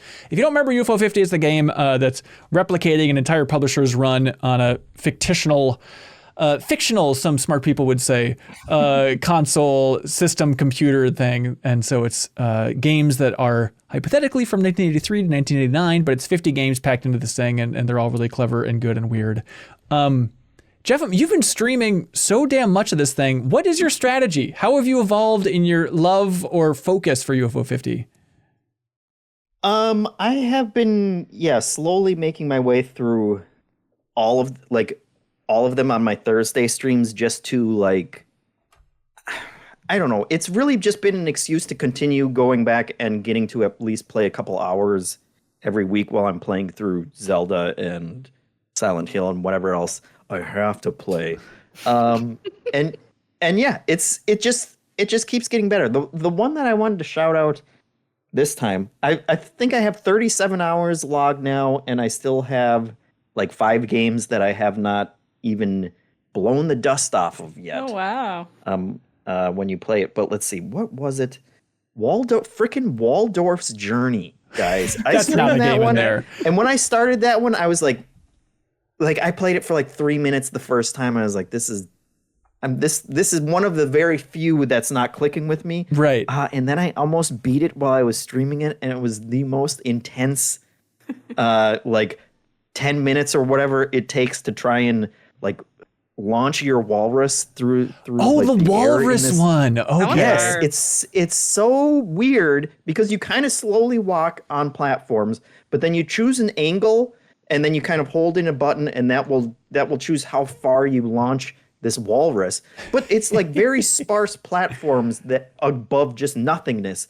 And if you fall in, you die, and you have to start over. And you're just trying to launch yourself from one platform to the next. But then there are all these power-ups that you can buy that actually help out a great deal in terms of trying to get to the last one. Yeah, and I got 96%. I actually went past the magic door that you're supposed to get in, so I had to try and get back, and I barely lost the moment. And at the end of it, it was 15 minutes or whatever. I was like, this is now one of my favorite games in this entire package, and it was so intense and so unlike any other game that I've played.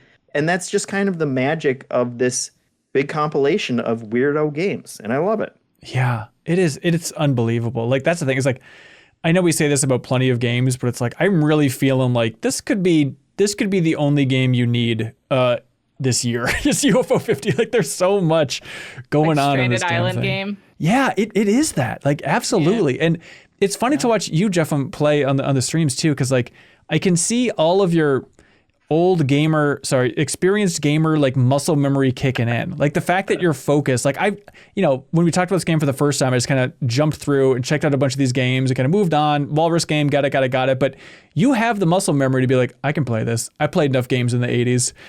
I know how to. I played Ninja Gaiden. Yeah, exactly. You're a Ninja Gaiden NES fan. You have the skills to make it through these games when I see them as just complete dead ends at times. And I think that's cool that you're getting your time in the sun with your old ass wrinkly fingers. Okay. Yeah, everybody else can get through them as well. They're not I don't have any magic powers from being old. That just makes it harder. I don't know. I just my baby fingers can't reach the buttons. Yeah.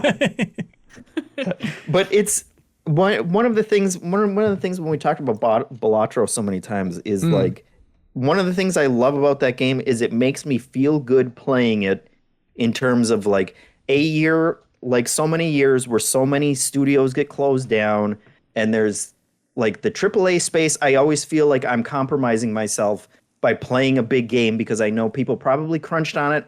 And as soon as they got the game out with all their hard work, they probably all got fired afterwards. Right. So it works. And Balatro feels good because I know the one guy who made it from his love of games is now just a millionaire. He's gotten very well rewarded for making a fun game, and that makes me feel good just playing it. And here is another team of indie devs who I'm sure worked their butts off. There's no microtransactions or seasonal play or any of that stuff that they've tried to shoehorn in to make people like these games.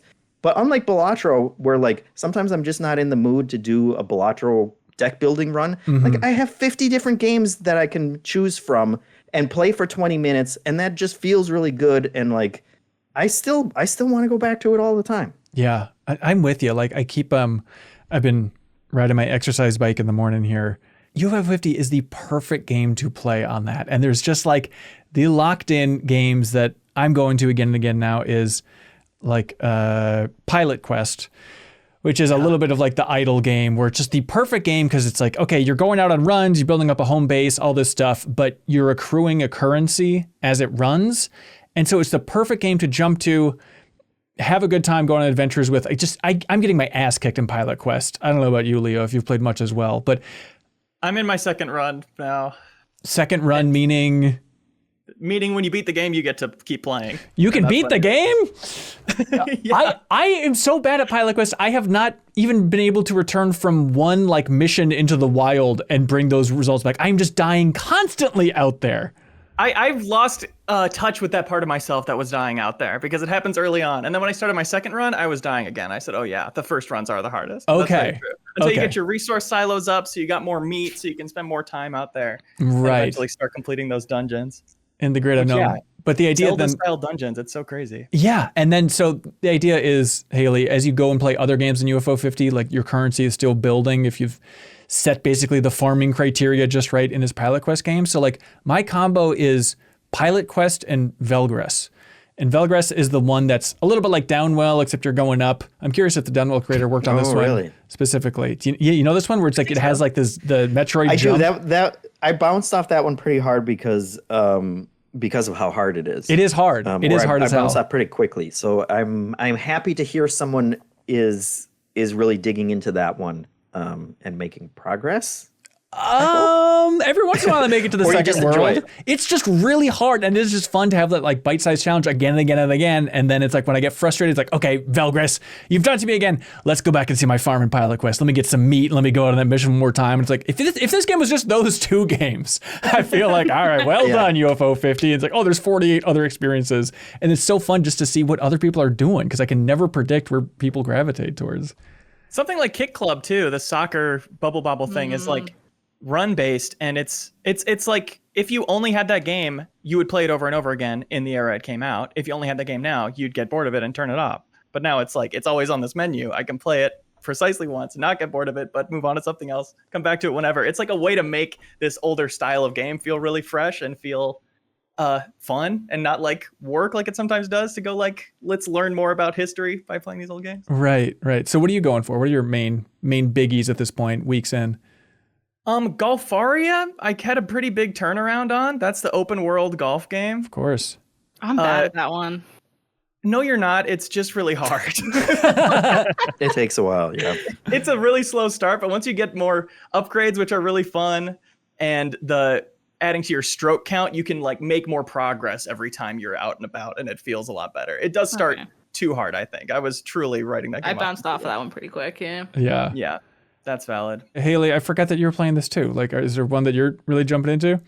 I still like Party House a lot. Whenever I launch it, I always start with that one and play it for a bit and then move on to other things. But I've tried at least every one now, but definitely haven't dived into them as much as Jeffem is. Yeah. Sorry, Leo, you got other ones you're still plowing through? No, yeah. Pin golf is incredibly good.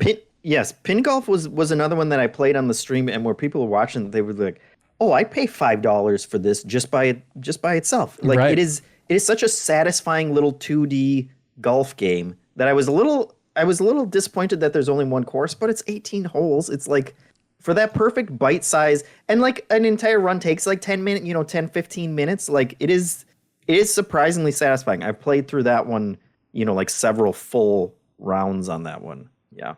Yeah, me too. It's like left to right, hitting a golf ball, and you can dunk it when it's in midair. You can learn that kind of trajectory to have it slam dunk into the hole or onto a angled, slope to get some more speed. tactically using that dunk is just a pure muscle memory builder. You just have to keep playing it over and over again until you're like doing amazing shots without having to think about it so much. Yeah. It's just a good example of how tight and perfect a little tiny idea can be in this game. Yeah, and you're playing against like 10 computer players, so like the roster after every hole, like people are shifting up and down on it, and you're trying to hang in there, and then at least for me, like eventually you'll hit one random hole and it's like, well, I got 10 strokes on that one and now I'm totally boned, but you finish out the round anyway because they're so fast and enjoyable. Yeah, totally. But that tension does build. I totally choked on the last hole and then ended with a +1 when I really wanted to get a 0. God, yeah. All right, I gotta go dive into that one in particular. This is so good.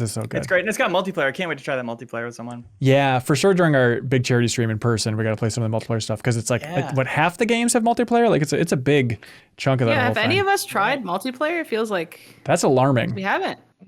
No, Wow. I'm going to visit my dear Kobesoft Joe, and I'm going to set the goal to play every single multiplayer one in here. Yeah. We're both loving Nice. this game so much. Please do. Also, Leo, if you want to, although maybe we should make it a new show plus option, is I've been thinking more about Time Barons, which is a tabletop game that's like one of my favorite tabletop games, and it's designed by Derek Yu and another designer, it's John Perry, and he worked on UFO 50 as well. And so it is like a timely game, and it's a really fun experience. But Jeff, would you be up for that for New Show Plus? Yeah, probably. All right, if you want to vote for it, I guess now's the time to play it. It's delisted, so I had to get like a used copy when I bought mine. But it's called Time Barons, and if you like RTS games in particular and want to see kind of that adapted into a fun, ironically turn-based tabletop game, it's very fun.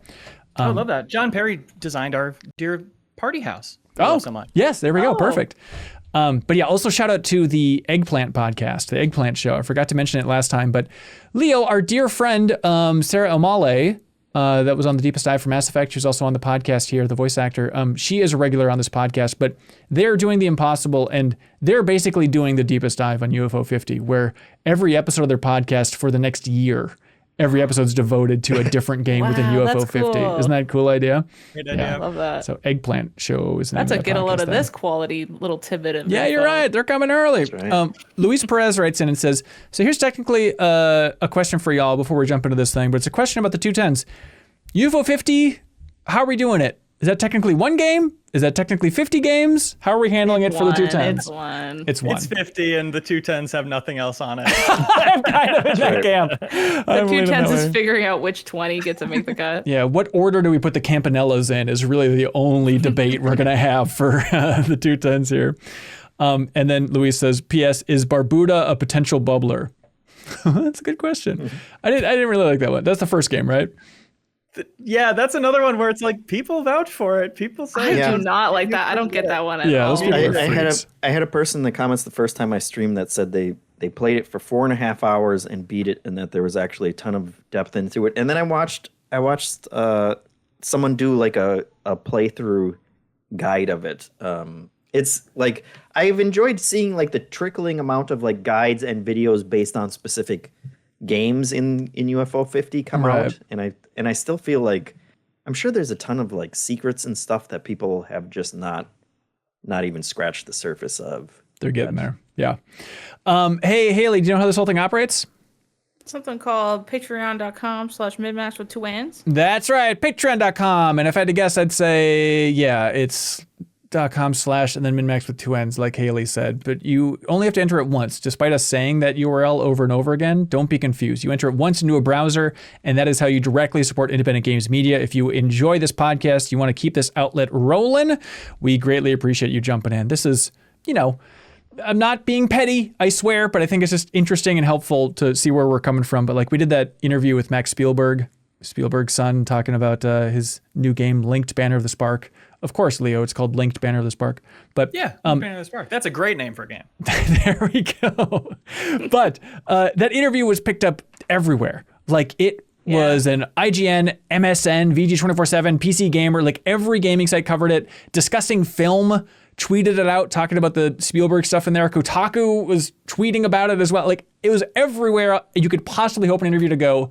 And we have made a total of $22.94 on YouTube from that interview. just to let you know how impossible this entire outlet is without that direct support on Patreon. So thanks to everybody for making it worth our while to go out and interview developers. We're going to be doing a lot more in the future, so stay tuned.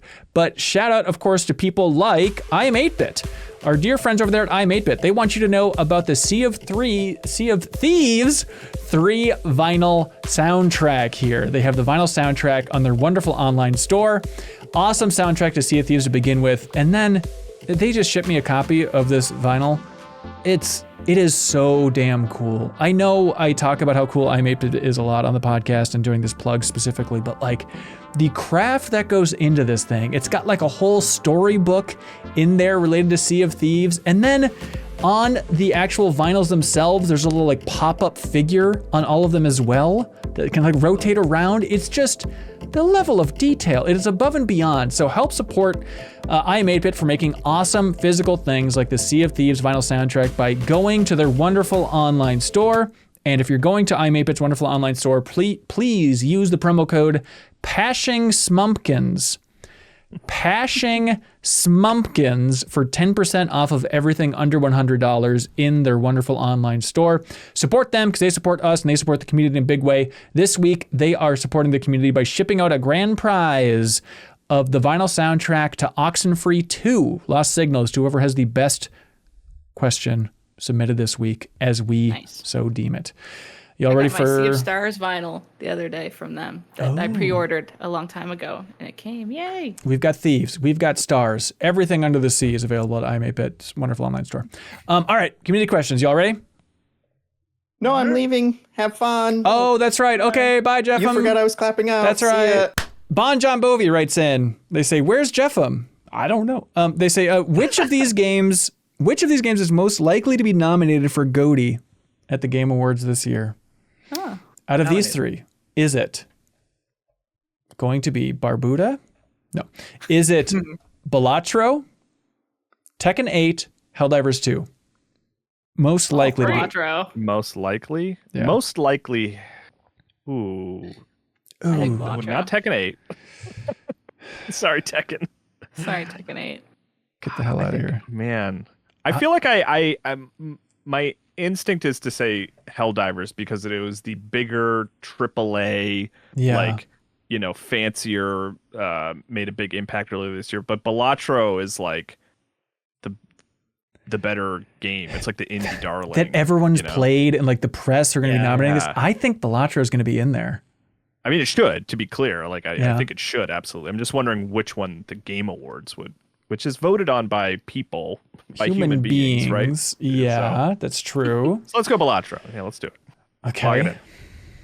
Leo, you in agreement?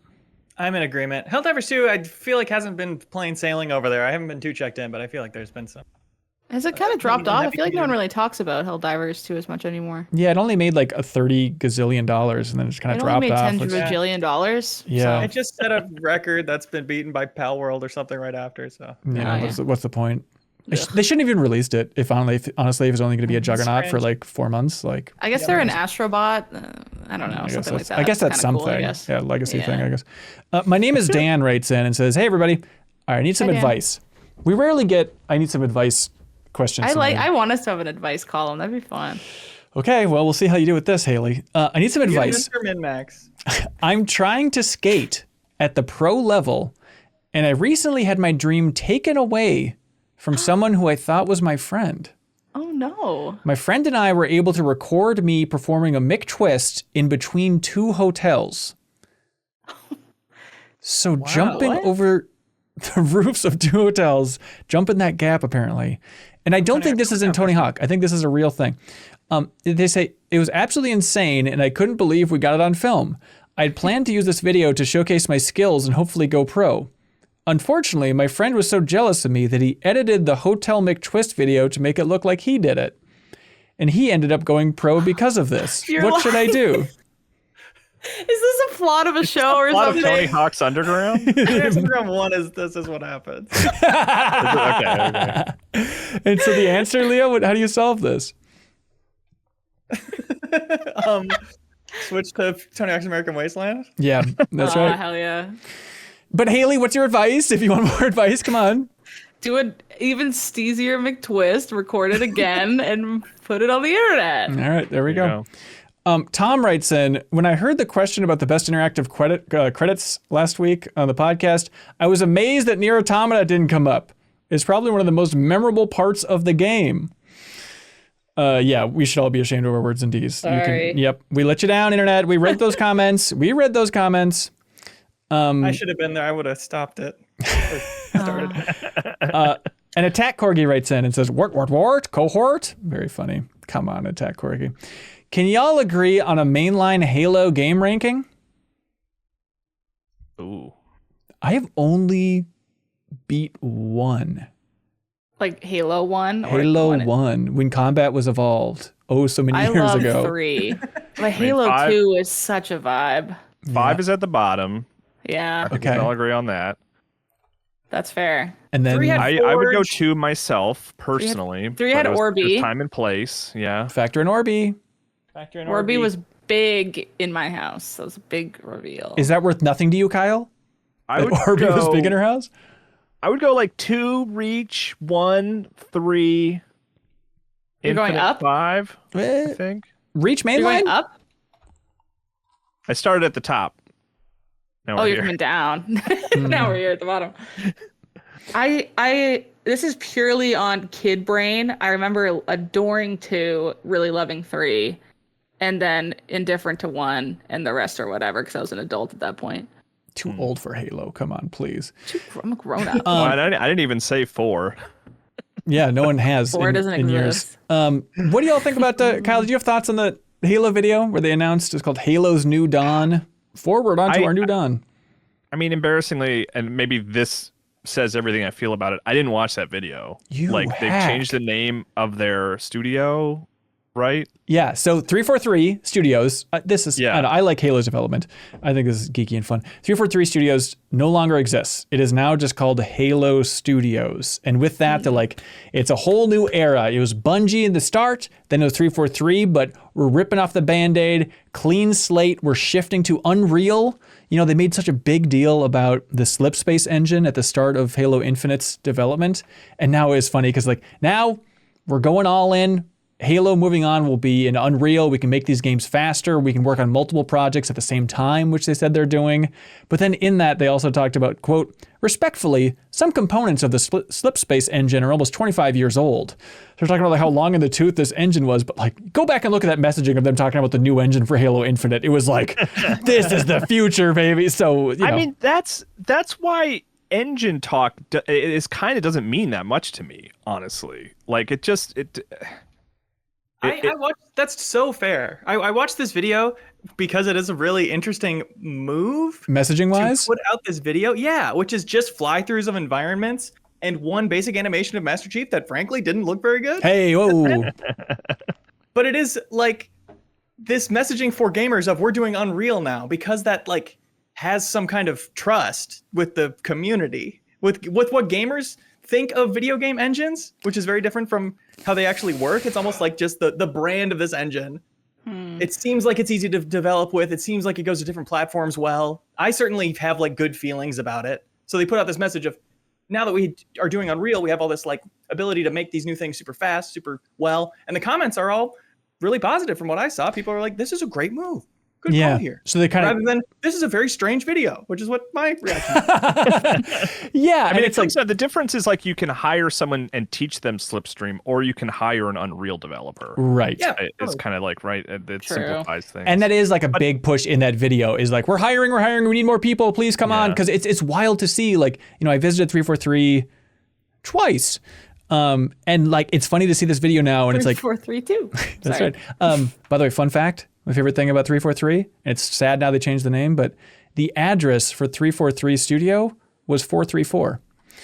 Interesting. And now they're going to have to rename the address to like, you know, an anagram of Halo, which doesn't make any sense. Studios like doing that every time. I've had a few clients say, I want it to be these numbers. I was like, is that your address? They're like, uh-huh. I'm like, why do you guys love doing your addresses, your corporate name? I think it's cute. I'm just wondering where the trend came from. It's an odd move. Well, it was Guilty Spark, but it's a whole thing. What was I going to say? I mean, but like, is at a point now where it's like, I don't know what would get me excited about Halo again, honestly, like I don't know what would need to be in a trailer or anything to be like, ooh, yeah, I'm ready to get back into Halo. I had a fine time with Halo Infinite. I played through the campaign. We did the deepest dive, I man. mean, I was done with it pretty quickly after I finished that campaign. I just like, I don't know, maybe it's just like I'm a different person now, but like sci-fi alien shooter with online multiplayer, maybe it's just not for me anymore. I don't know. You've changed. What about Concord? You could get into Concord. That's right. The same thing. Oh, is this how you learn? What? I haven't played it in a couple weeks. But I love After it. putting 40 hours into or whatever. No one has. Catch up on.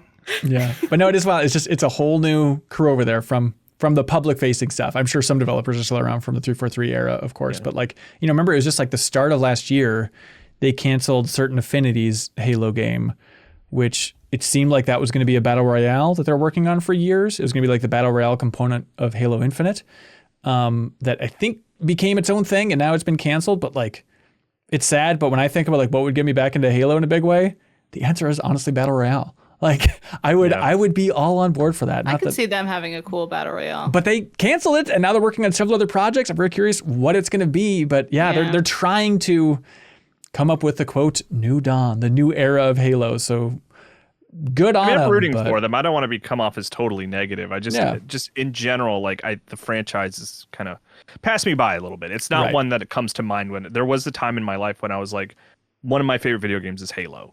And I don't feel that way anymore, Yeah. And you have to look at it in the context of Xbox and what they might have had to do with this getting made in this era they're in, where they have shuttered a lot of studios and are not putting out games. Here's this promise that they'll come fast for your favorite franchise. Yeah. I don't know. It felt weird as a PR play for them, especially with how early everything they were showing was.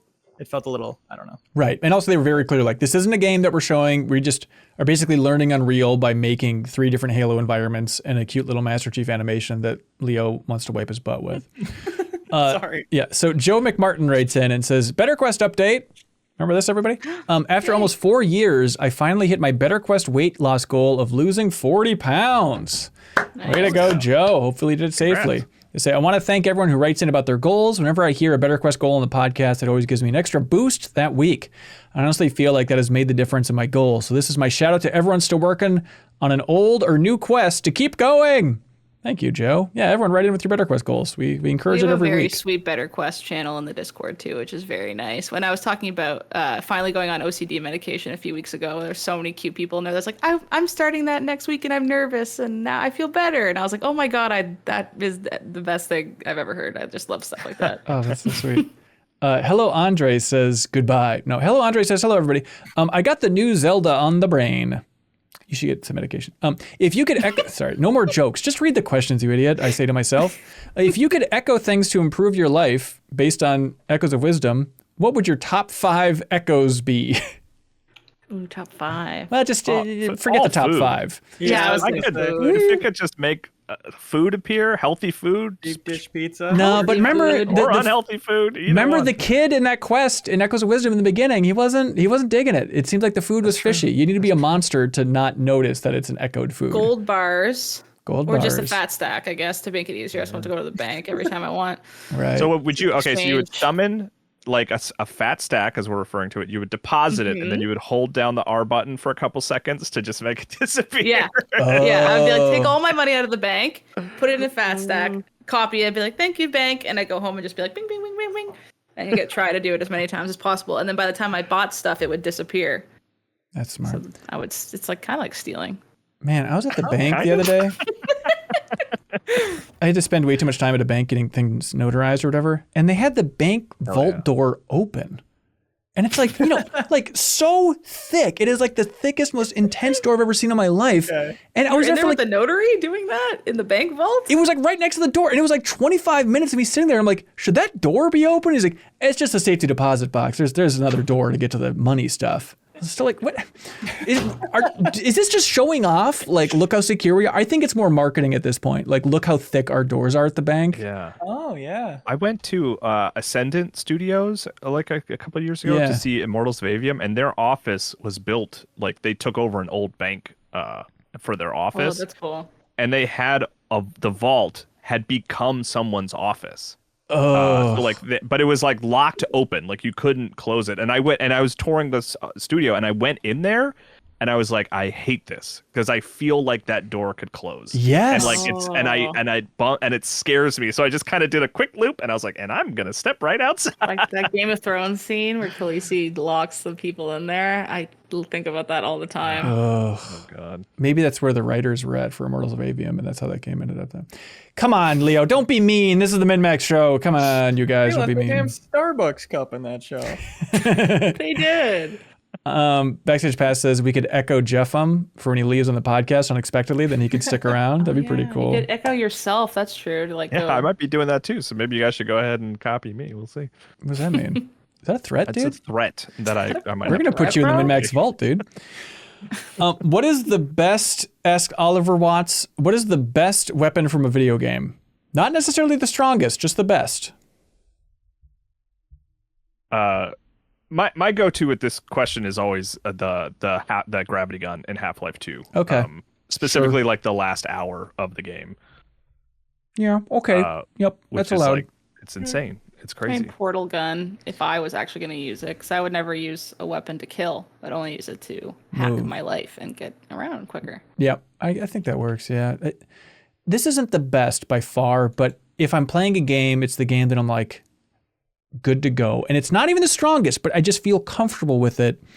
And it's Perfect Dark's Phoenix, which is the little alien pistol, but specifically double Phoenix explosive shells.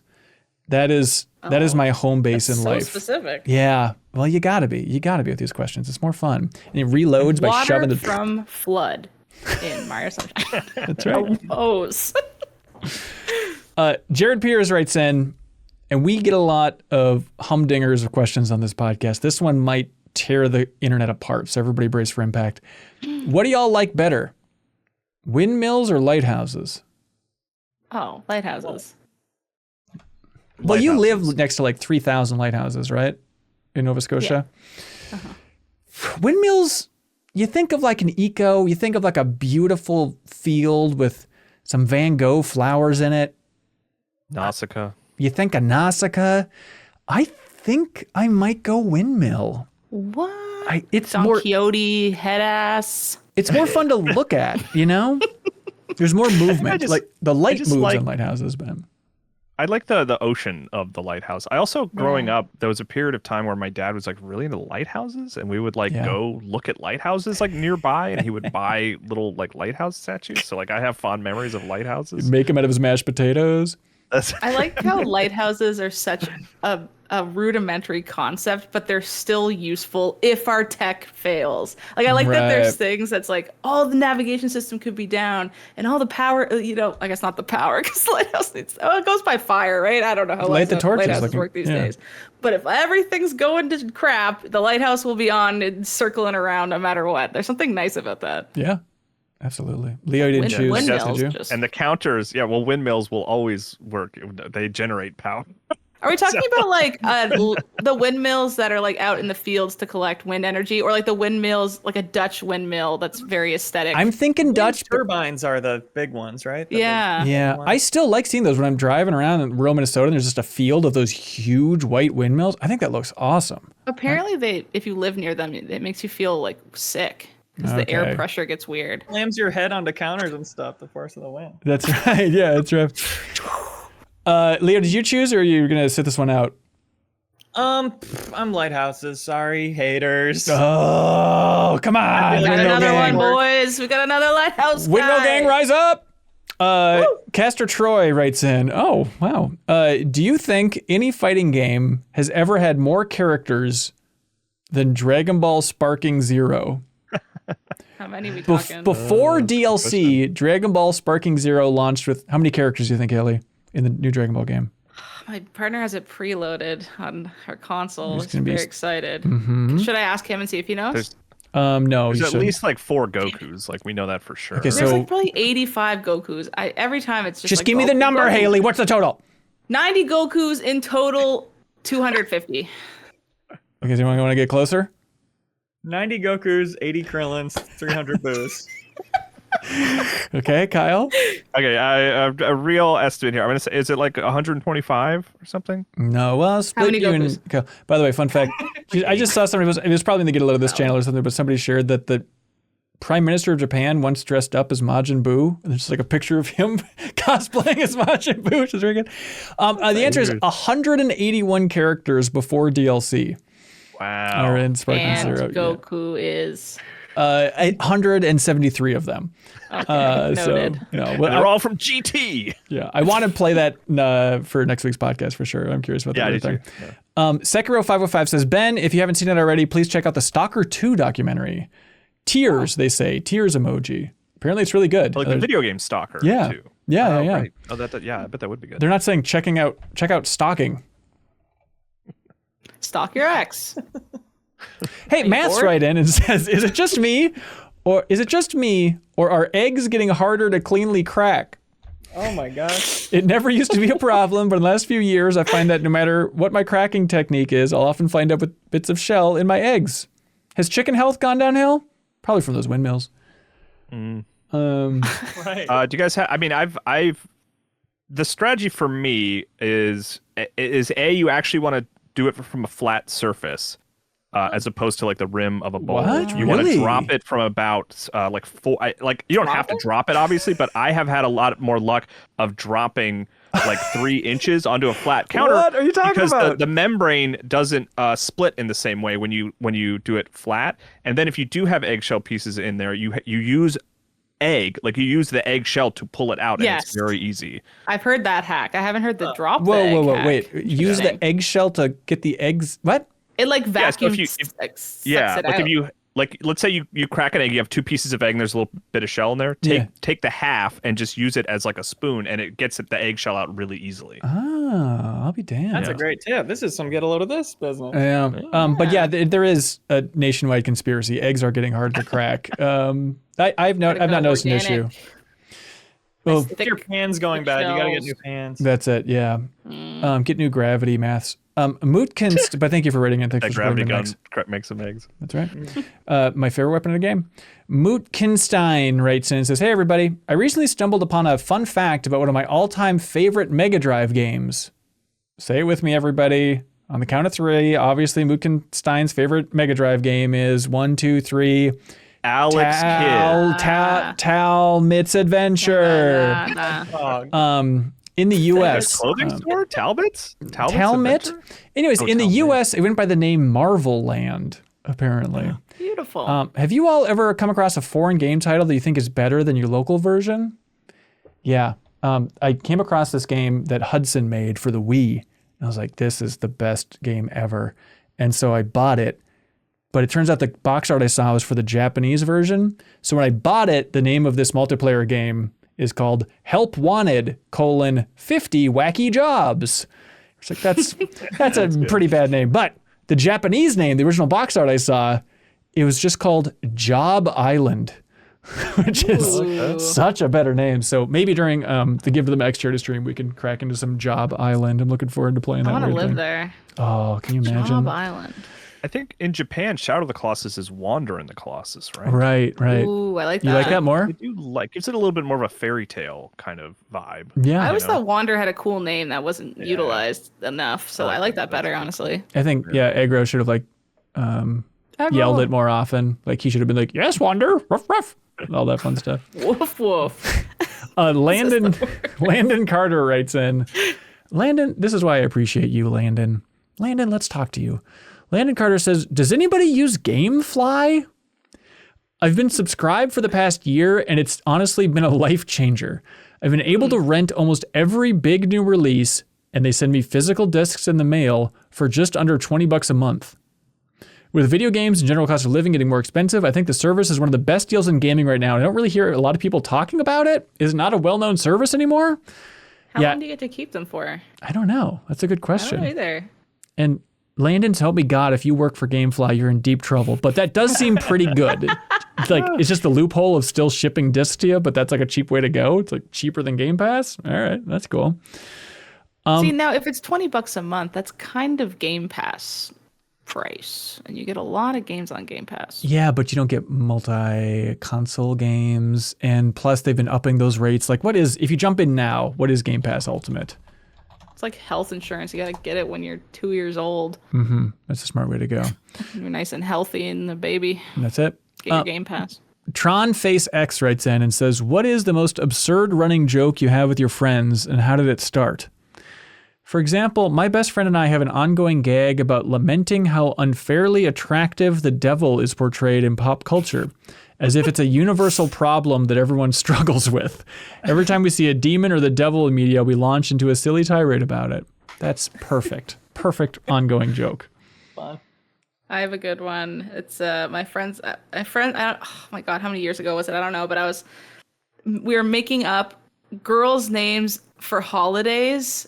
Like, I can't even remember what it was. It was like, if it was Halloween, it'd be like Halloween or something like that. We're like, ha ha ha. We thought it was so funny. And then for some reason, Mary Chrissy was the girl's name who represented Merry Christmas. Of course. And we said, Happy Chrissy, ha ha ha. I can't remember why we thought it was funny, but like now our group chat's called Happy Chrissy. Like when I drop off my friends, I go, Happy Chrissy, and we go, Happy Chrissy, and they go down. And then at Christmas, we have our Happy Chrissy party, and it's like, it's finally Happy Chrissy. But like we say it all years, but it makes Christmas feel special because we talk about Christmas all year. That's and good. I genuinely can't remember why it was funny, but it's just, it's such an integral piece of fabric in our relationships now. I can't take it out. I love it. That's fun. In my friend group, I found the initial conversation on May 4th, 2022. My friend Manton, who I think was struggling to type on his phone, said, I want to ruin some third graders' afternoons in Fortnite today. And somebody responded, when Fortnite? I'm available until like 7 p.m. Eastern. And Manton responded, let's fucking 9. Go. And then that's something we say 5 times a week. For those 2 years since then. Oh my gosh, like your friends will never forget the one typo you did. Like if you called, like I saw something that was like, if you called the Grinch the Grink one time, you will never stop your friends be like, is the Grink coming? Oh, are you talking to the Grink on the phone? Like it's just, it'll always be a thing. God, yeah, we were playing Mario Party 4 or 5, which is one with the microphone for the GameCube. 5 maybe? 5, yeah, we were playing that back when that first came out, so real cutting edge stuff. And there's a game where like, I think it's like a balloon is inflating. It's probably one of those like Bowser head balloons. And you had to talk into the microphone, had to get really close to popping, but not quite pop. Then you go, stop, when you wanted it to stop. And there was like a timer on screen that was going. And my friend my friend Trevor, very confidently goes up to tell the balloon to stop inflating. And he goes up and he happens to glance at the timer and he gets his wires crossed and he just goes, 7. Instead of saying stop. And now it's like, still, I feel like in our friend group, anytime we say 7, it has to be like Trevor saying 7 very confidently. One little mistake, you're screwed for life. Fun. The best. Let's see. What do y'all like for question of the week? Oh my gosh, we're already there. We're there. Gamefly is helpful. I did like that last one. That had a lot of that is true. You could never replicate stories like those. They just have to happen. Yeah. The Echoes one was good. The Halo thing opened up some stuff, but yeah, I would go. Story about the pro skater. I mean, they're going through a rough one right now. Leo, which way you leaning, man? Yeah, they deserve it. I know what it's like. Having gone through that in Tony Hawk's Underground, I know how much that hurts. Are we genuinely going to give it to this guy? I kind of like it. All right. Question, Ben. Were you genuinely fooled? I don't want to talk about whether or not I genuinely thought that was a real story. Fooled. That would be an embarrassing thing to admit on an internationally syndicated podcast, Kyle. The point is, they just won question of the week. Congratulations. My name is Dan. You just won the prize from I'm 8-Bit, which is the vinyl soundtrack to Oxenfree 2. Now it's time for something called Get a Load of This.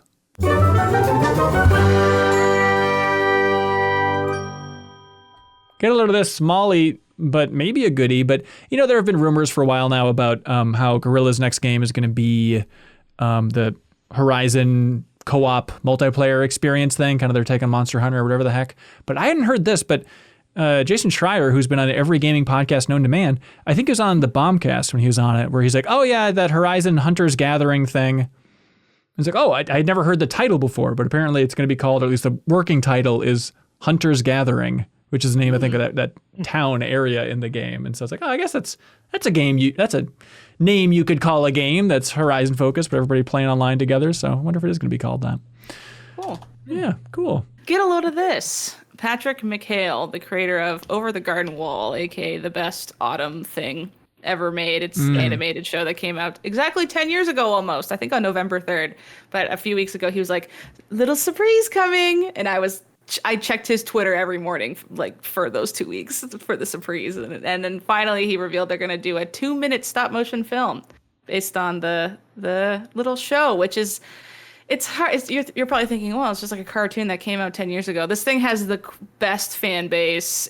I watch it every single fall. And now this year I'm planning on doing a rewatch, and every episode will have a little snack that'll match the episode. Oh my so when my friends come over, we'll have episode 1, we'll have this. I'm still planning out the snacks, but potatoes I know for and molasses. Potatoes and molasses. I'm gonna do maybe like some potato chip dip or something like that. Pyramid maybe. Head, probably. Yeah, exactly. Pyramid Head will be there, and I don't know. It's just exciting that it's getting something special after 10 years, and also the fact that that's 10 years old makes me feel like a grandma. And it's Aardman, I think, as well, right? Isn't it? Aardman Oh, really? doing the Oh, is it? I didn't know that. Yeah. You're wrong about that. Cool. That's just what I wanted in my heart. The teaser for that was going to get a load of this a couple weeks ago. Oh, was it? Yeah. Thought that sounded familiar. Darn it. No, My bad. it's a great thing we can connect on.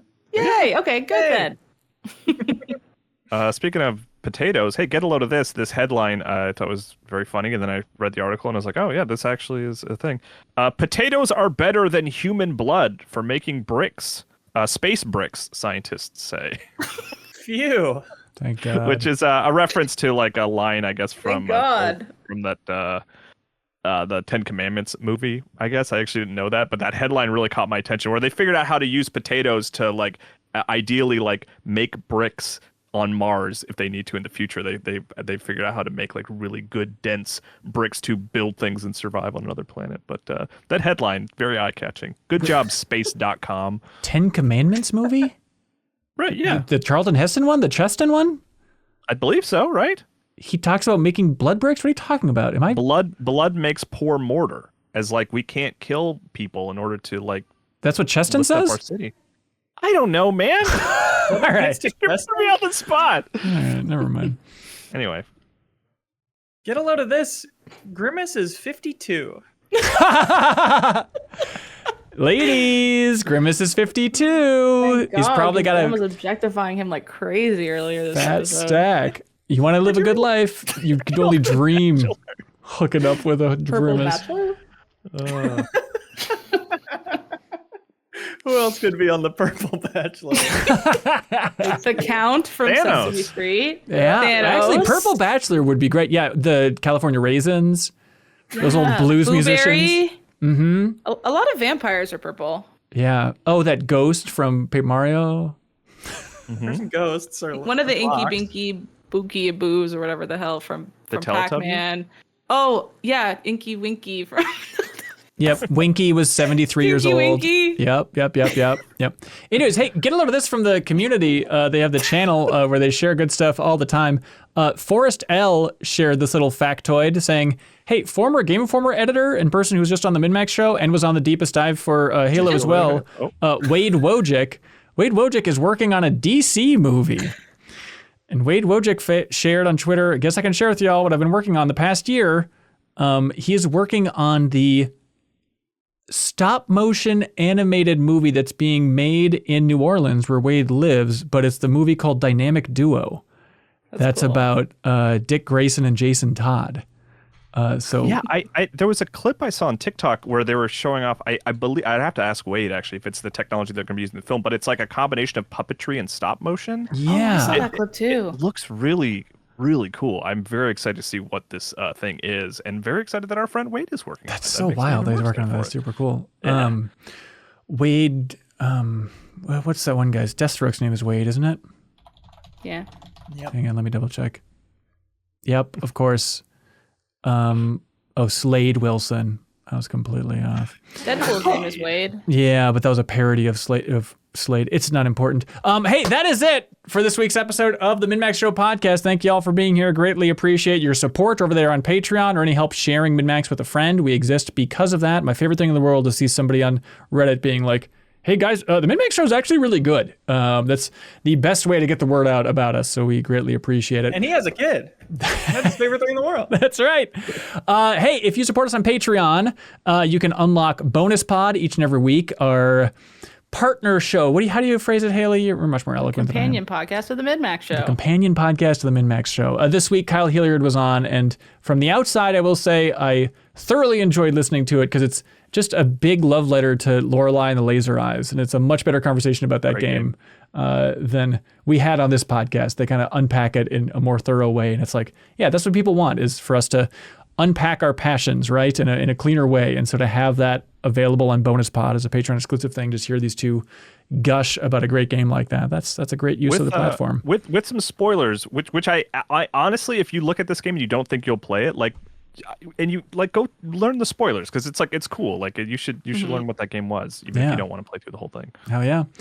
We also have, heads up, we have Trivia Tower happening. The plan is Monday, October 21st is the next episode of Trivia Tower. So if you support us at any tier on Patreon, even that $2 tier, not only are you helping us in a huge way, but you can compete to win prizes. That is Monday, October 21st in the evening, 8 p.m. Central. And it's going to be Huber hosting this one, and it's going to be another versus match. So we'll see how this one goes, but look alive for that one, everybody. Also, shout out, in the free world, we have 6 stunts.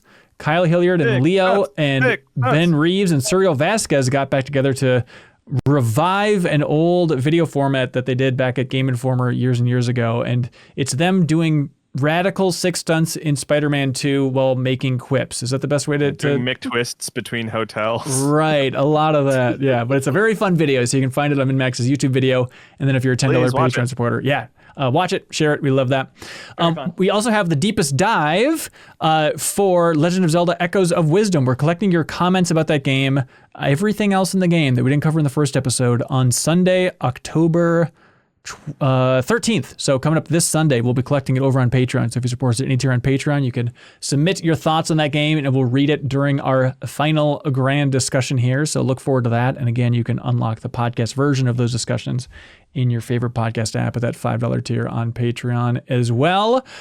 On that front, I want to thank people and thank Leo. Because of your support on Patreon, it has let us kind of spread out the workload, elevate other people here in a fun way, Promotion. Yeah, well, I think it's nice to have like a one-to-one thing, but because you're all spreading the word about MinnMax and you're jumping in and helping us grow, that lets us do new things. Like bringing Michael Huber on to host Trivia Towers. For being basically the regular host, and I'll fill in every once in a while. But by and large, bringing Huber on, that was because of your support financially that made it possible. Letting Haley host Bonus Pod and bring it to new dimensions and heights that I couldn't bring it to, that is all because of your financial support on Patreon. Then we can say, all right, now we have enough to give this to Haley and make it worth her while, because she's a busy professional lady. And most recently, your support has let us bring Leo Vader on with his wild video editing skills. He's now the editor of Bonus Pod and the producer and editor of all the New Show Plus series. So he's the one posting those polls on Patreon and posting all that stuff on Twitter and making the clips. So Leo Vader, thank you for stepping up in a big way. Thank you. Yeah, it's cool. It's a good time for me to be working extra to try and buy a house or whatever in the next stage for me and my partner. And it's cool to have that freedom here of like, hey, here's something I'm thinking about. Can we do this? We talk about it, we think about it, and within a few weeks of that, it's like starting officially with my full list of responsibilities and stuff this week, which has been going pretty smoothly. And knowing that we can keep adjusting based on each of our needs. That's right. It's a cool situation. Yeah, and it's, again, only possible because of folks on Patreon. So thanks for giving us that flexibility, and it takes a lot of work off my back, and I can work on other bigger stuff, bigger swings. We have that Portland video, which I'm very excited about. That should be up, I'd say within a week and a half is going to be the plan there. So you can look forward to that. But that's kind of a new format that we're trying here. So not to overhype it, but I think it's going to be a fun video for everybody. But that is it for this episode of the MinnMax Show. Can't thank y'all enough. Anybody else got anything they want to plug? Big Scrabble. Ooh. Watch and learn who Ben really is. Don't watch that if you want to know. All right, thanks so much, everybody. That's on YouTube. But until next time, be good, have fun, let's go.